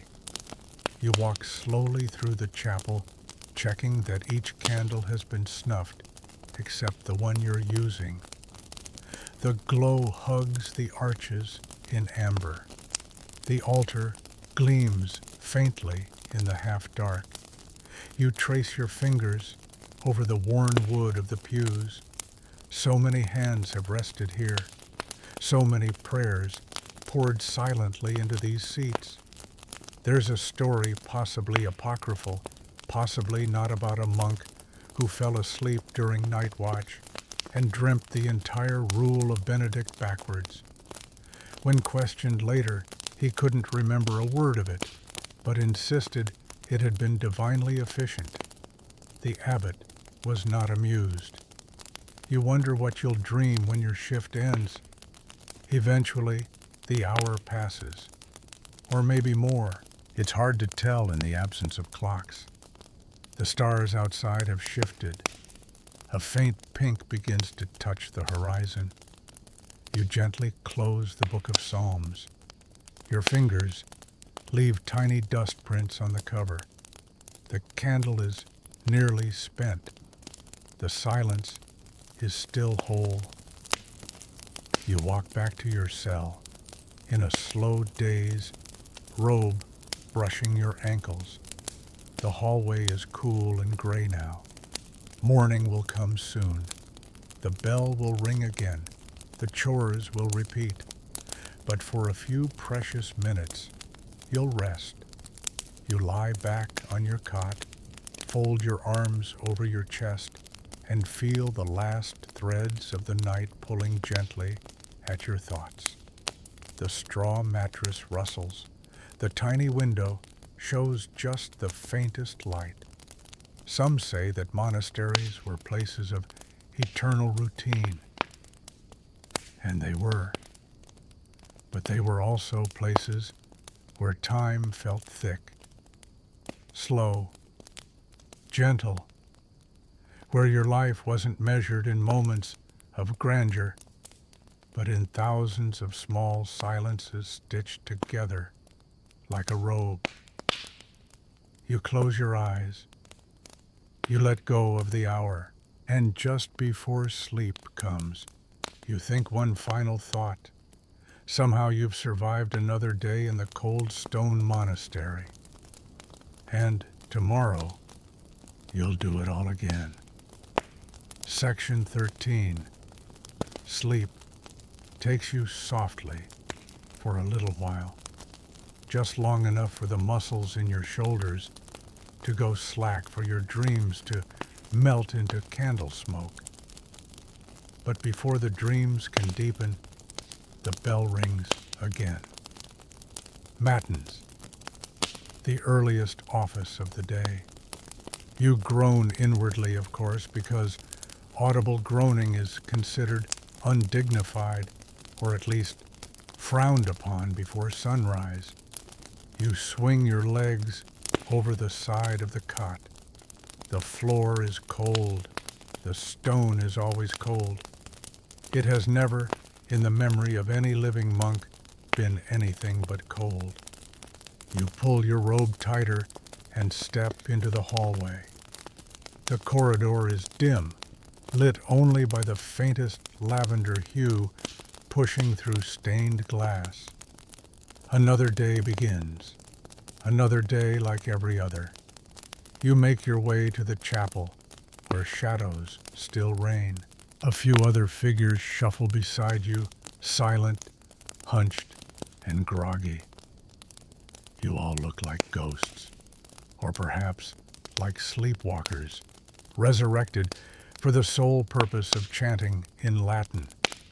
At matins, the prayers are longer, more drawn out, and feel almost unhinged from time. Some monks say they like this part best. There's a strange clarity to it, a sense that the rest of the world is still asleep, while you and your brothers hold the silence together. And perhaps that's true. You chant, you kneel, you sway a little from fatigue. Your mind drifts to warm things soup, a fresh fire, that dream you didn't quite finish, and then back again. You catch the rhythm of the psalms, and the monastery folds around you like a great woolen blanket. A mainstream historical fact here, medieval matins often began in the dark and lasted until sunrise. Some monasteries broke the service into two halves if the season demanded, especially in summer, when the sun took its sweet time appearing. So, yes, you were expected to be both devout and flexible. As matins ends, you linger a moment on your knees, head bowed. The bell tolls again, but you're not sure if it's inside your ears or the chapel. You rise, stretch your arms subtly. Brother Matthias once cracked a rib doing it less subtly, and begin your way toward the kitchen. The first task of the morning, stoke the fires. The kitchen is quiet when you arrive, but not still. The embers from the night before are glowing faintly, buried beneath a soft dusting of ash. You take the iron poker, stir them gently, then add thin sticks, dry straw, and a few logs. The flame catches slowly then with hunger. The warmth spreads, and for a few precious minutes, you're the luckiest monk alive. Standing beside the fire, basking in its soft crackle, you almost forget your robe is threadbare and smells vaguely of parsnips. You place a cauldron on the hook above the flame. Oats again. You know it before even opening the cloth sack. There is always oats. There will always be oats. You measure them with your palm and dump them into the pot. Water, a pinch of salt, and maybe, if Brother Jerome remembered, a bay leaf for flavor. Probably not. As it simmers, the scent of wood smoke mixes with something sweet. You sniff cautiously. Someone must have left a chunk of dried fig nearby. You find it and decide in an act of daring rebellion to toss it into the pot. Historians still argue whether monks truly followed their dietary rules to the letter, or if they often interpreted the rule in ways that suited local tastes and supply. You've certainly seen Brother Gideon sneak extra honey into the scriptorium tea. No one says anything, but everyone knows. You ladle the porridge into wooden bowls, place them on a large tray, and begin the balancing act of getting them into the refectory without spilling anything on your sandals. Inside the hall, the long wooden tables are lit by narrow morning beams. You distribute the bowls without ceremony. There's a grace in simplicity, a rhythm in repetition. The others file in. A few nod to you, no one speaks. Breakfast is taken in silence, except for the occasional slurp, the scrape of wooden spoons against the sides of bowls, and the faint sighs of monks realizing once again there is no honey. You eat your portion last, seated near the window. The fig you snuck in has plumped up and burst slightly in the cooking. It's soft sweet and feels like a tiny miracle. You chew slowly, watching a bird hop along the outer sill. Just a sparrow. But even a sparrow looks magnificent when framed by a 1,000-year-old arch. You finish your bowl rise and begin the final step of the breakfast ritual washing. Wooden bowls in hand, you carry them to the wash basin outside, rinse them with cold water, and place them upside down to dry. The day stretches ahead now, like a familiar road. You know what comes next. Labor, then terse, then more labor. Copying manuscripts, stacking wood, listening to Brother Matthias mispronounce Greek again. But for now, just a moment of pause. The sun is higher now, its warmth beginning to reach through the chill. You stand by the cloister archway, letting the light fall across your hands. You turn them over, calloused, cracked, a little ink-stained from yesterday's psalter. You whisper a thought to yourself, perhaps a prayer, or perhaps just a sigh. Another day has begun, and somehow it already feels like it's almost over. Section 14. Your body shifts into a kind of slow, practiced momentum. After breakfast, you begin the morning labor, assigned, as always, based on the rotating chart Brother Leontius scratched onto the slate board near the garden gate. Today, you're back in the vegetable beds again. The soil is damp but not frozen, and the cabbages are growing stubbornly under the reluctant sun. You kneel beside them, pressing your knees into the straw-covered earth, and begin pulling weeds.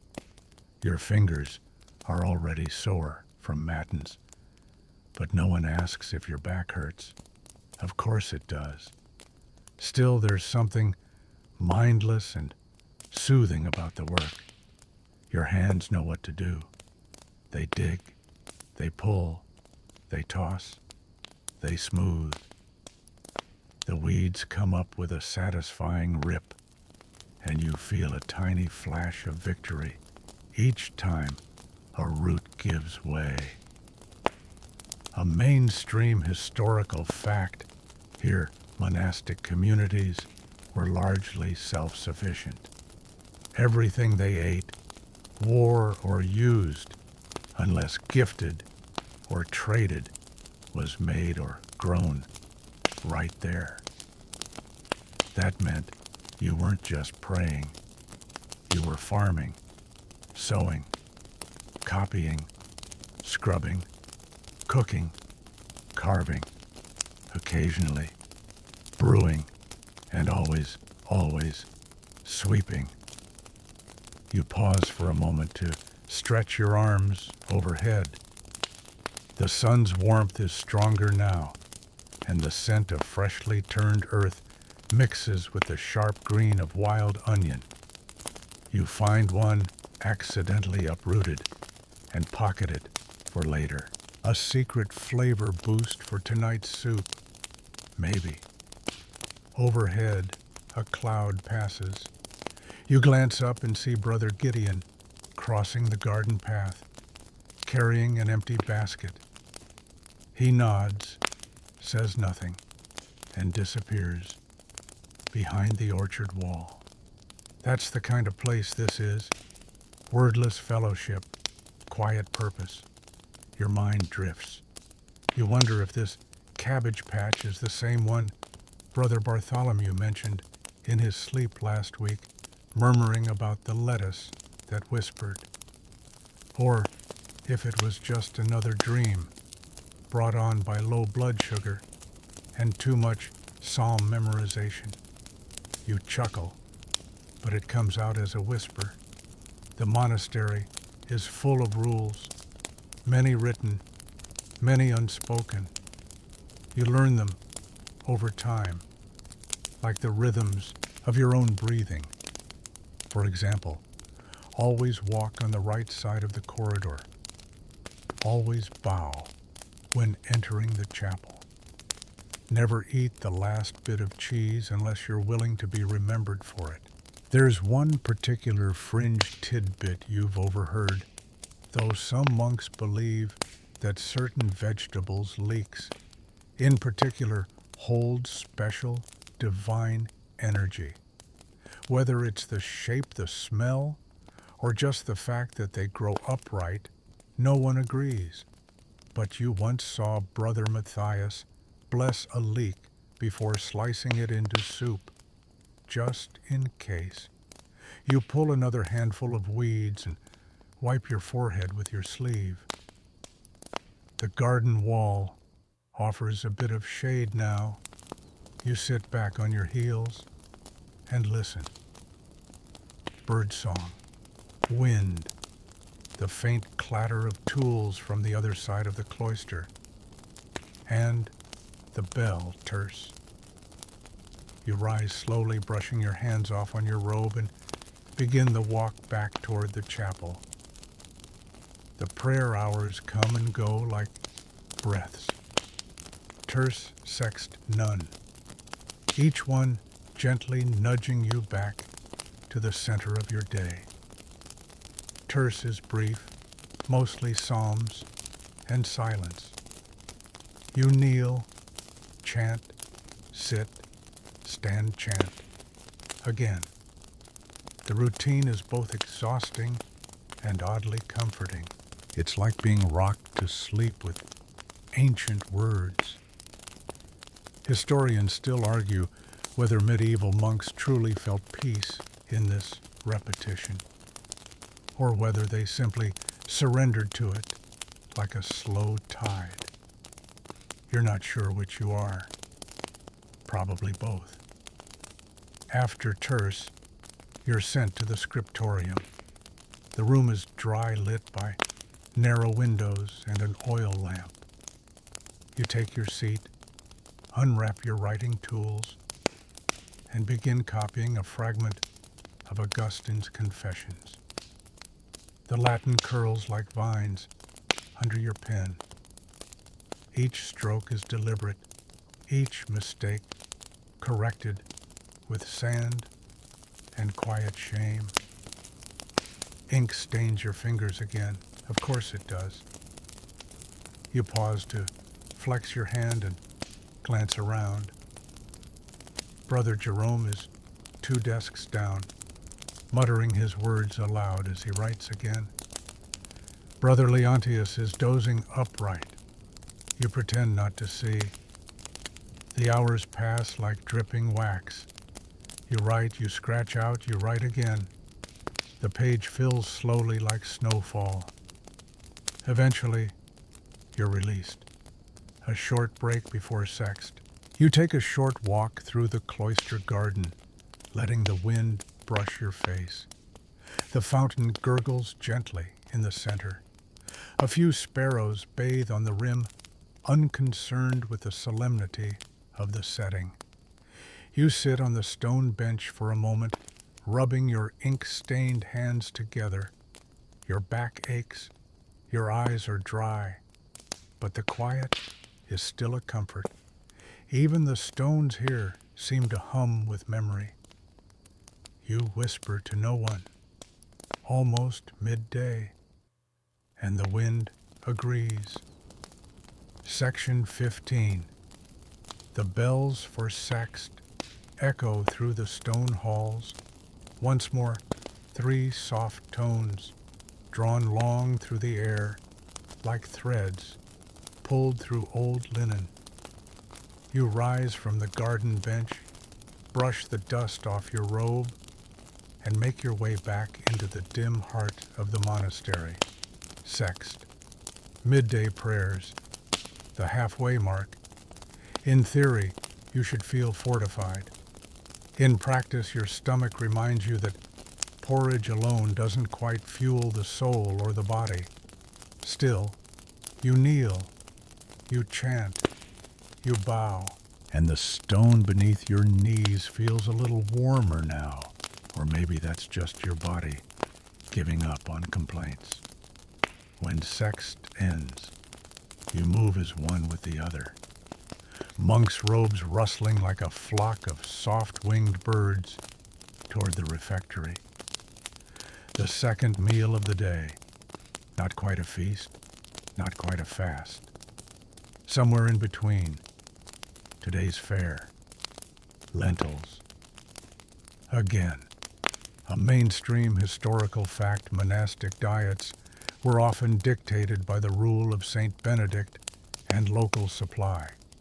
Meat was generally prohibited unless you were sick, old, or very lucky, which meant legumes, grains, bread, and the occasional fish if the river was generous and the cook was persuasive.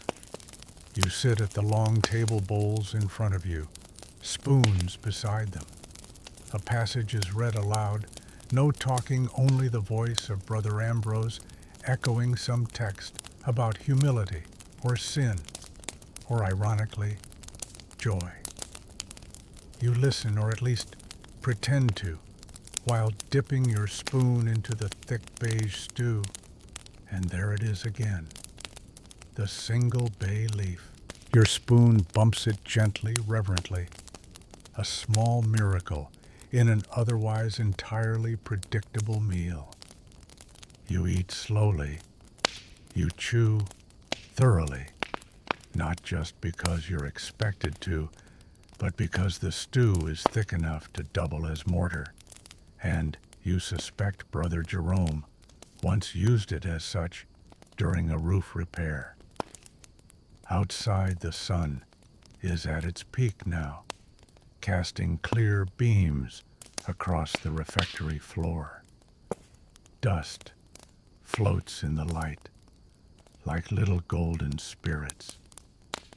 You take a breath and feel momentarily clean. After the meal, you wash up. Again, the rhythm of rinsing wood and earthenware, stacking bowls, wiping the counters, it all becomes a kind of soft meditation. Then comes labor again. You're assigned to the storage cellars, this time helping Brother Peter inventory the dried herbs and old sacks of grain. It's cool underground. The air smells of old thyme and barley and just a hint of mildew. You light a small lamp, and together you begin counting. 1 sack of oats, 3 bundles of mint, 7 jars of pickled beets, Well, 6, technically. One has leaked, and there's an entire sublayer of discussion between you and Brother Peter about whether it still counts, if it's mostly sealed. A fringe tidbit some monks use to dry orange peel and add it to their tea if they could get it. Oranges weren't exactly growing outside the cloister walls, but every now and then a traveling noble or a visiting bishop would leave a gift behind. Citrus peels, cloves, even nutmeg fragrant treasures tucked away like holy relics in clay jars. You come across one of these jars now. Faded red ink on the side reads, "Rejoice." Brother Peter grunts approvingly, opens the lid, and hands you a clove to sniff. It smells like a memory you've never had. The afternoon moves gently, like a stream meandering through the hours. You tally jars. You brush away cobwebs. You test the hinges on the storage chests, which squeak like mice wearing shoes. Eventually, you emerge back into the courtyard, blinking at the sun like a mole who found his way to enlightenment. The day has started to soften. The wind carries more warmth than chill now. The bell rings again. None. Another prayer hour, another set of psalms. This one shorter, quieter, the beginning of the day's winding down. Historians still argue whether the daily schedule brought peace or just weary resignation. But here, in the echo of chant, in the sway of candlelight and repetition, you find something like stillness. Not joy, exactly, but not suffering either. Just being. After none, there's a small window of free time. Free is generous. It's usually filled with mending robes, cleaning tools, or catching up on the portions of scripture you nodded through earlier. But sometimes if the prior isn't watching, you can slip into the garden or rest in the cloister archway and just be. Today you choose the latter. You sit with your back to the sun-warmed stone eyes, half closed. A bee buzzes past. A breeze lifts the corner of your sleeve. And in that moment, nothing needs to be done. You don't worry about tomorrow's labor or tonight's vespers, or whether the lentils will return with vengeance.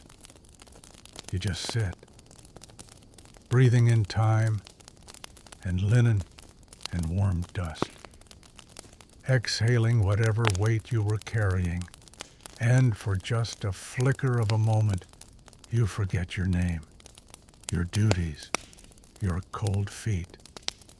You are simply one breath among many, and that is enough.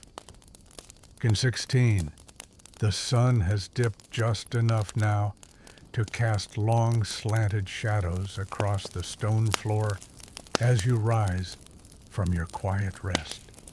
The angle of light is softer, honeyed. It drapes over the cloister like a blanket, tucking away the sharpness of the day. You stretch your legs carefully. The stone bench has made itself known in your joints. Then you smooth your robe, adjust your sleeves, and walk slowly toward the workshop. This hour, like many others, is not officially assigned, but there's always something to be done. Brother Amon is already inside, tending to a cracked window shutter with a chisel and a steady patience that could humble the stars. He looks up and gives you the smallest nod. You join him without words, picking up a cloth and rubbing oil into a stiff leather strap meant for one of the pack mules. A mainstream historical fact, many monasteries kept animals not just for food or milk, but for transport and field labor. Though monks were not supposed to become too attached to earthly things, it's a poorly kept secret that Brother Antonius wept when the old donkey died last winter. You don't talk because that's the rule, but the silence feels companionable now, not heavy. The kind of silence that understands you've both been kneeling for 6 hours and have another 4 to go. Outside the window, swallows dip low across the garden. Somewhere in the orchard, a bell jingles faintly. A cow's collar, most likely. You rub a little harder at the stiff leather, the friction warming your hands. The scent of oil and old wood rises like incense. You discover an old pair of gloves buried under a bench left behind or simply forgotten, one finger chewed through by time or mice. Possibly both. You chuckle, barely audible. Brother Eamon raises an eyebrow, but says nothing. He's been here long enough to know that objects like monks occasionally unravel. There's something faintly magical about this hour. Not quite daylight, not yet dusk. The walls hold the warmth from earlier, but the air has started to cool. You feel it along your neck, brushing the wisps of hair that have escaped your tonsure. You begin sorting nails, bent from straight, rusted from reusable. There's something satisfying about the gentle clink they make against the wooden tray, like the soft percussion of a metal rainstorm. And then comes the faint footfall of Brother Gregory, who always walks like his sandals are plotting against him. He arrives with a bundle of torn robes and gives you a hopeful glance. You sigh quietly and trade him the gloves for the cloth. You settle onto the stool near the back, threading a bone needle with thick flax string. Mending robes is a slow art. You patch a hem, reinforce a shoulder, restitch the belt loop some poor novice ripped out, trying to reach an extra chunk of bread. You do it all with the tender annoyance of someone who knows no one will thank you. And that's the point. A fringe tidbit. Some monasteries trained certain monks specifically in dye making, not just browns and grays, but deep indigos, warm ochres, and even the elusive purple made from madder root, or in rare cases, crushed mollusks. You've never seen that last one in person, but rumor has it Prior Lucian once wore a purple sash during Lent, and no one had the courage to ask why. The room fills slowly with the quiet rhythm of work, scraping, stitching, sorting. Outside, the day fades into something gentler, and the first of the evening bells chimes. Vespers. You leave your needle and leather behind and move again toward the chapel. You walk a little slower this time. Not from fatigue, though that's there, but because the hallway glows. Candles have been lit in their iron holders. The light dances across the stones in amber flickers. Vespers is longer, more melodic.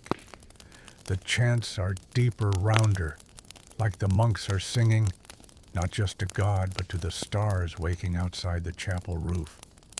You feel it in your chest, the vibration of voices layered like wool blankets. Historians still argue whether these chants were truly meant for divine praise or served more as structured emotional release in an otherwise rigid world.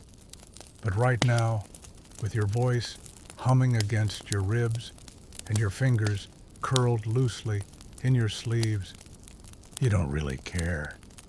You just sing, and when it ends, the pause that follows is heavy, sacred almost. The kind of silence that presses gently on your shoulders like a cloak. You exit the chapel without speaking. The stars have begun their slow bloom across the sky, and the cold has returned, not biting, but insistent. You pull your robe tighter and walk the long way around the cloister just to see the moonlight hit the fountain. Back in your cell, you find your straw mat, your wooden bowl, your blanket, folded with its familiar, uneven corner. You sit, not quite ready to sleep, not quite awake either. You light a single candle, and just for a moment, you watch the flame dance. Section 17. The candlelight flickers in your small stone cell, casting shapes that might be shadows or might be saints, depending on your mood and how many hours you've slept lately. You trace the folds of your blanket with your fingers, mind drifting like mist across the hills of memory and weariness. Compline comes next, the final prayer of the day, a gentle closing of the spiritual shutters, a last song before the world tips fully into darkness. You rise quietly and make your way through the corridor. The others are already gathering. No one speaks. They don't need to. The hush is complete now, a silence so deep it feels like a second skin. In the chapel, candles line the altar. The scent of beeswax hovers like a memory.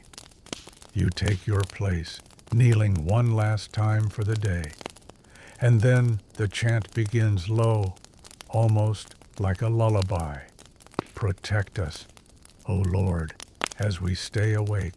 Watch over us as we sleep. It's not just ritual now.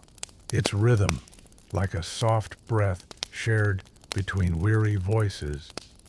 You close your eyes, and for a moment, your body forgets the ache in your knees, the tightness in your spine, the chill in your toes.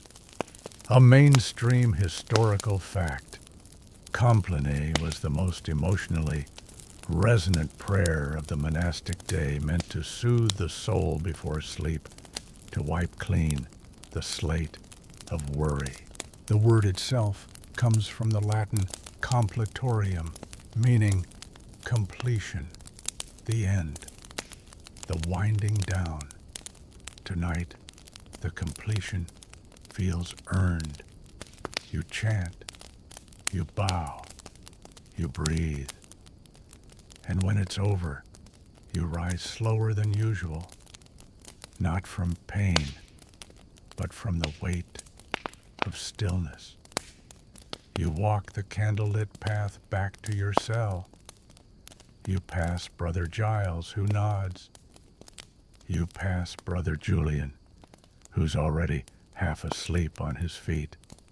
And you step back into your room like a pebble returning to its groove.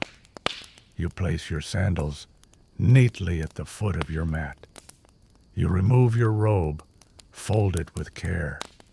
You pull the blanket around your shoulders and sit watching the last curls of smoke rise from the extinguished candle. And here, at the end of the day, there's something strange in the quiet. Not fear, not peace either.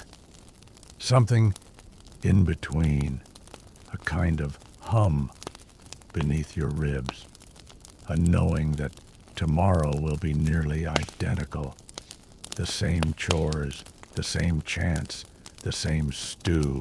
And yet, there's a comfort in the repetition, like footsteps carved into a path by centuries of others who wore this robe, sat in this cell, whispered these same prayers to the dark. You lie down. The straw mat is lumpy but familiar. The blanket smells faintly of lavender and dust. You curl onto your side, knees drawn in hands, folded under your cheek like a child. Again, a fringe tidbit in some monasteries, monks slept in communal dormitories, but in others, especially stricter orders, each monk had a small cell like yours. These were meant to remove distraction and foster contemplation, which sounds noble until you wake up cold and alone at 2 a.m. because someone forgot to seal the window. You close your eyes. You let the last of your thoughts scatter like crumbs across the stone floor. You imagine them swept up by some unseen hand, tucked into a dustpan made of old prayers and quiet forgiveness. Historians still argue whether this life, this slow cloistered rhythm, was truly chosen by most monks or pressed upon them by circumstance, poverty, or parental wishes. Maybe that matters. Maybe it doesn't. Because in this moment, you've surrendered to it. The cold no longer bites. The silence no longer presses. The thoughts no longer race. You are just breath, just body, just one more quiet soul in a long line of men trying to sleep beneath a roof built on faith and stone. And outside, the wind begins its slow conversation with the trees. You think you hear a bell, or maybe it's a dream already beginning. Section 18. At some vague point in the night, you surface just barely. Not from a dream, not exactly. There are no dragons, or divine visions, or haunting psalms. Just the sensation of cold air brushing your nose. The blanket has slipped again. You fumble in the dark, pulling it back up over your shoulder with the sluggish resistance of sleep still coiling around your limbs. The straw beneath you rustles a soft, itchy sound that somehow makes the silence louder. You don't open your eyes. You don't need to. The stone walls haven't moved. The small wooden bowl beside your mat is still empty. The candle stub still sits on its saucer, barely melted since yesterday. You shift. You listen. And then you hear it. Matins. The first bell. It doesn't ring so much as sigh through the night air, pulled by a sleepy brother whose only job this hour is to disturb everyone else. You groan softly. Not aloud, of course. Just somewhere in your stomach, or maybe your soul. You rise. Bare feet press onto stone. You wince, but only a little. The body adjusts. The aches become companions. The cold becomes habit. You throw your robe around your shoulders and step into the corridor, which smells vaguely of ash and damp wool. Matins is for the truly faithful, or the truly scheduled. You file into the chapel once more, joining a line of silhouettes, all shaped roughly like you, tired, quiet, resigned to this peculiar rhythm of praise and sleep deprivation. A mainstream historical fact, Matins began around 2 or 3 a.m., well before sunrise. Monks believed the darkest hours were most suitable for divine contemplation, when the world was silent and only the heart could be heard clearly, which, let's be honest, is poetic and also completely unreasonable if you like sleep. Your breath fogs slightly in the chill. Candles are lit again. The flame trembles like it's also struggling to stay awake. You kneel, you chant. This time the notes feel thinner, like threads instead of ropes. You're not alone in this. The brother to your left yawns mid-psalm. The one behind you misses a note and doesn't correct it. There's a comfort in shared imperfection. A fringe tidbit some monks allegedly used matins as their secret nap time. Not full sleep, of course, but a sort of meditative drifting, where your eyes were closed in devotion, and your soul just happened to be hovering slightly above your body. After matins, there's a lull, a liminal hour, not quite night, not quite morning. You walk outside, just for a moment. The courtyard is damp. The grass is dark with dew. The sky is a deep indigo, stars still scattered like breadcrumbs. And there on the horizon, a faint silver smear. Morning approaching, but not yet here. You sit on the cold stone bench under the archway. It presses against your spine like a reminder of your mortality. You fold your arms inside your sleeves, chin tucked down, watching your breath form and vanish again and again. This hour before lauds, before the kitchen clatter, before the birds fully commit to singing, this is yours. You don't pray, not actively. You don't think either. You simply exist. A stone in the shape of a man. Historians still argue whether these in-between hours were designed to cultivate spiritual discipline or just an artifact of ancient timekeeping practices.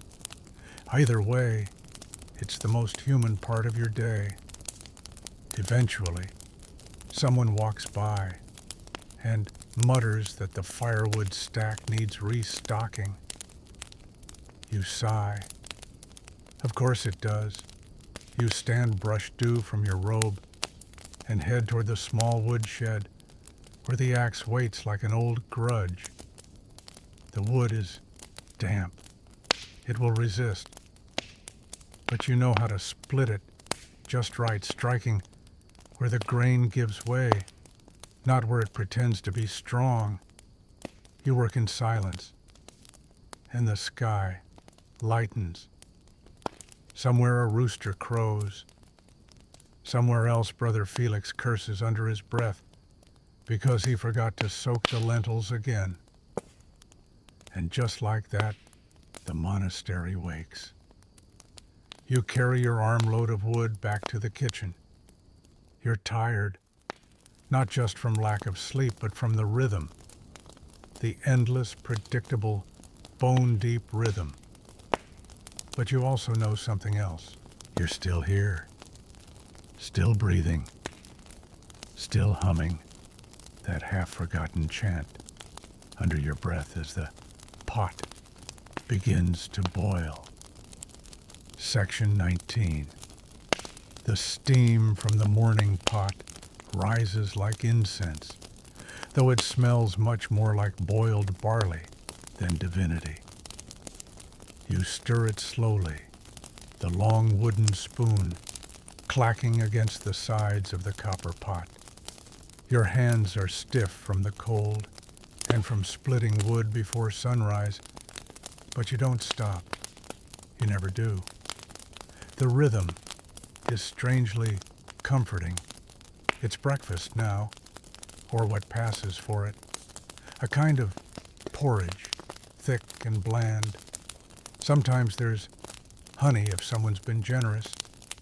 Today there's no honey, just barley water and the faint taste of ash from the fire that's a bit too enthusiastic. You ladle out bowls for the others as they shuffle in. No one says thank you. No one expects it. Gratitude is for prayer, not porridge. You sit finally with your own bowl. It steams up into your face, warming your nose. You eat slowly, chewing, like someone who's done this exact thing thousands of times, and you have. A mainstream historical fact. Most monks ate 2 small meals per day, usually centered around vegetables, legumes, and grains. Meat was often forbidden unless you were sick or clever enough to call beaver tails fish, which some monasteries did. Yes, really. You finish eating and rinse the bowl in cold water. The kitchen is damp and smells of smoke and something vaguely cabbage-like. You don't linger. Next comes the work assignment. Today it's gardening. You trudge out to the field with a small group. The soil is half frozen, stubborn beneath your spade. You turn it anyway. Weeds don't care that you're sleepy. They'll choke the turnips either way. The sky is pale now. The monastery looms behind you like a silent teacher, always watching.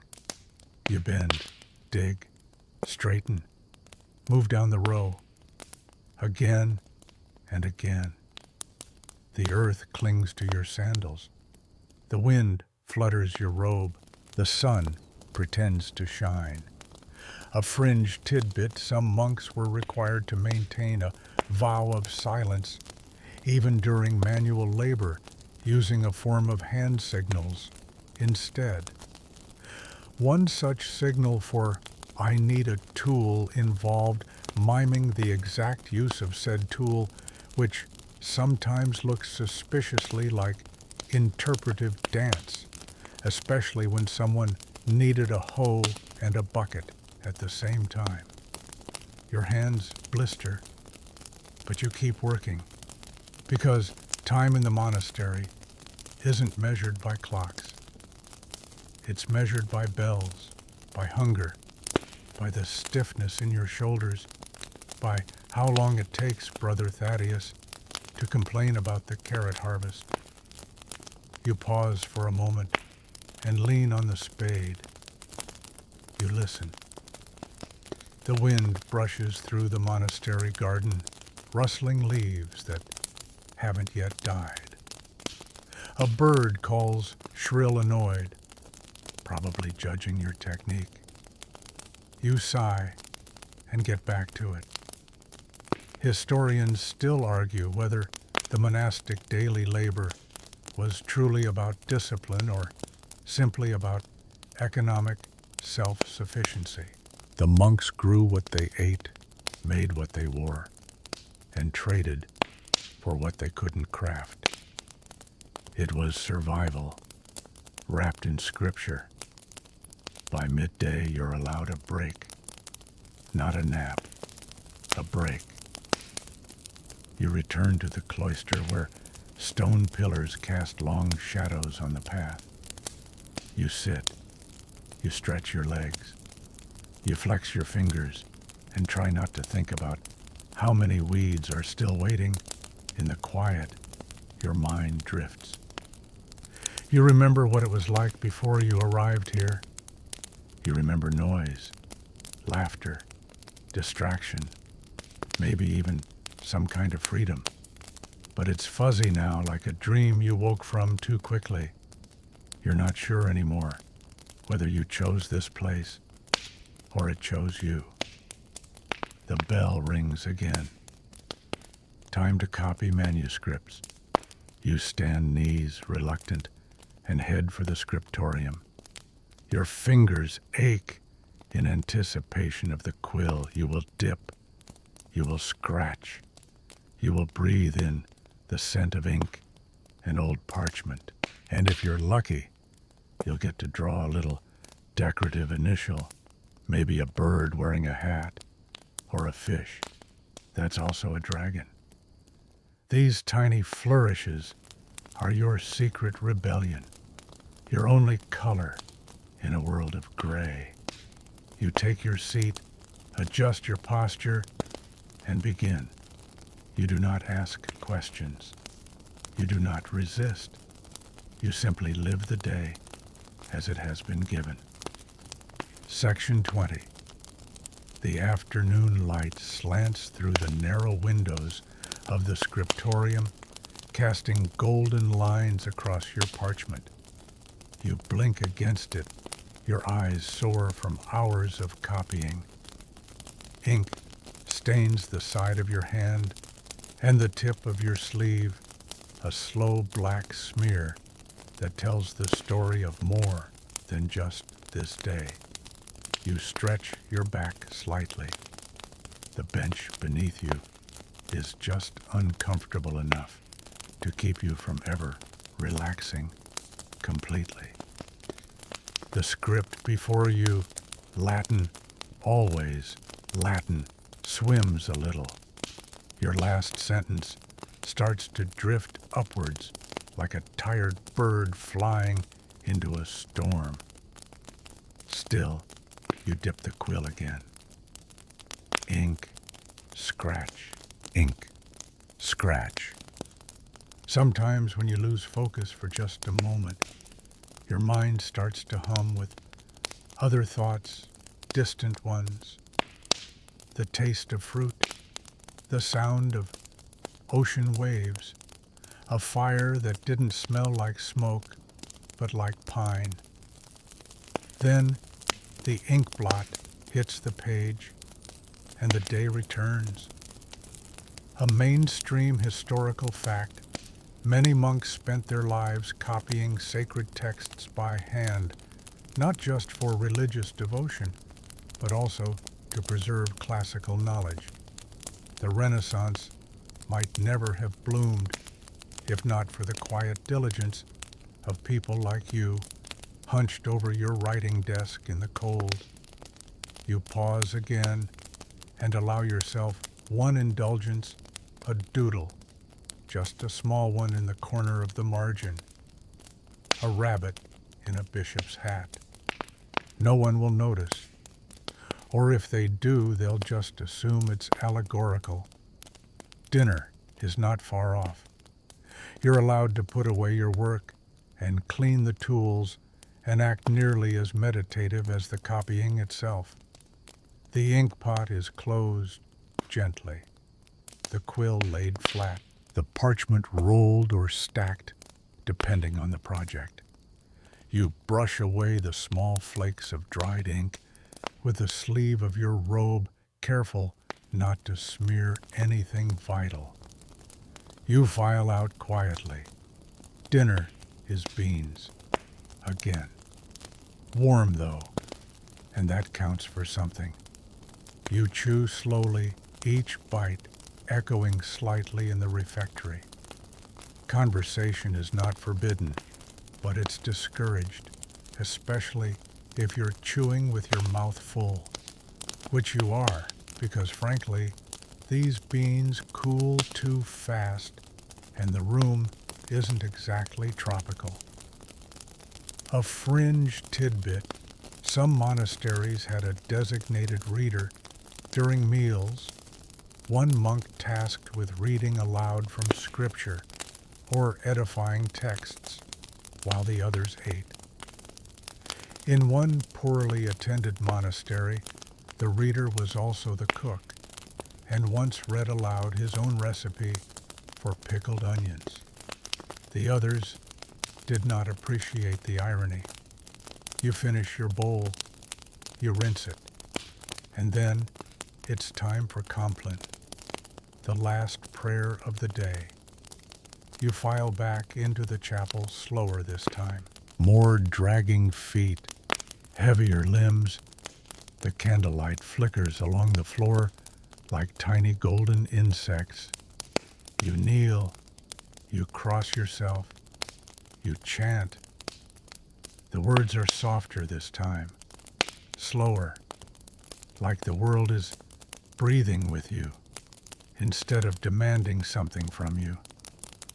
Historians still argue whether this final prayer was more for the monks or for God. After all, by the end of the day, it's hard to know where exhaustion ends and holiness begins. After Compline, the monastery settles. The hallways quiet. The bells fall silent.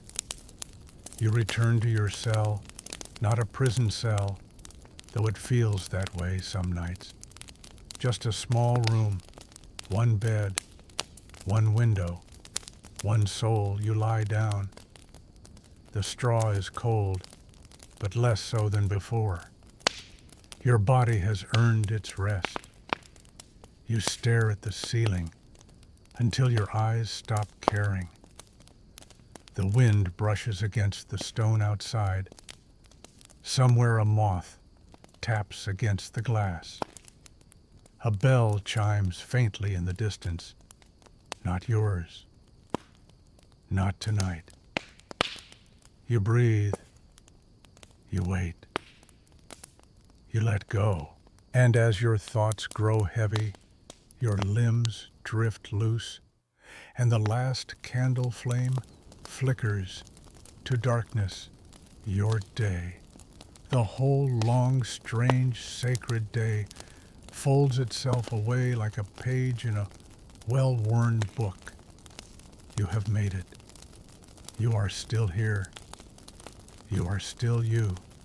And tomorrow will be the same. So now, as your breath softens and your body sinks a little deeper into whatever you're lying on bed couch, maybe just a soft patch of silence, I want you to know you've done enough for today. No matter how heavy the hours were, no matter how long the prayers seemed, or how stiff your limbs felt against the rhythm of someone else's time. Even monks with all their silence and devotion had moments when the sky felt too high and the stone too cold, but they stayed. And you've stayed too. You've wandered through frost-bitten gardens and chanted half asleep in the dark. You've scraped ink onto parchment and shivered through dawn. You've carried wood-shared beans and maybe, just maybe, smiled at a rabbit in a bishop's hat. And now you can stop. Now there's nothing more to do. No bells to chase. No psalms to hum. No scripts to finish. The day has closed quietly, like a door that doesn't need to be locked. Let your breath ease into a rhythm that's all your own. Let your hands uncurl. Let the weight of the blankets or the air or the hush wrap around you like something kind. The monastery fades. The candle is out. And there is only sleep. Only this moment. Only you.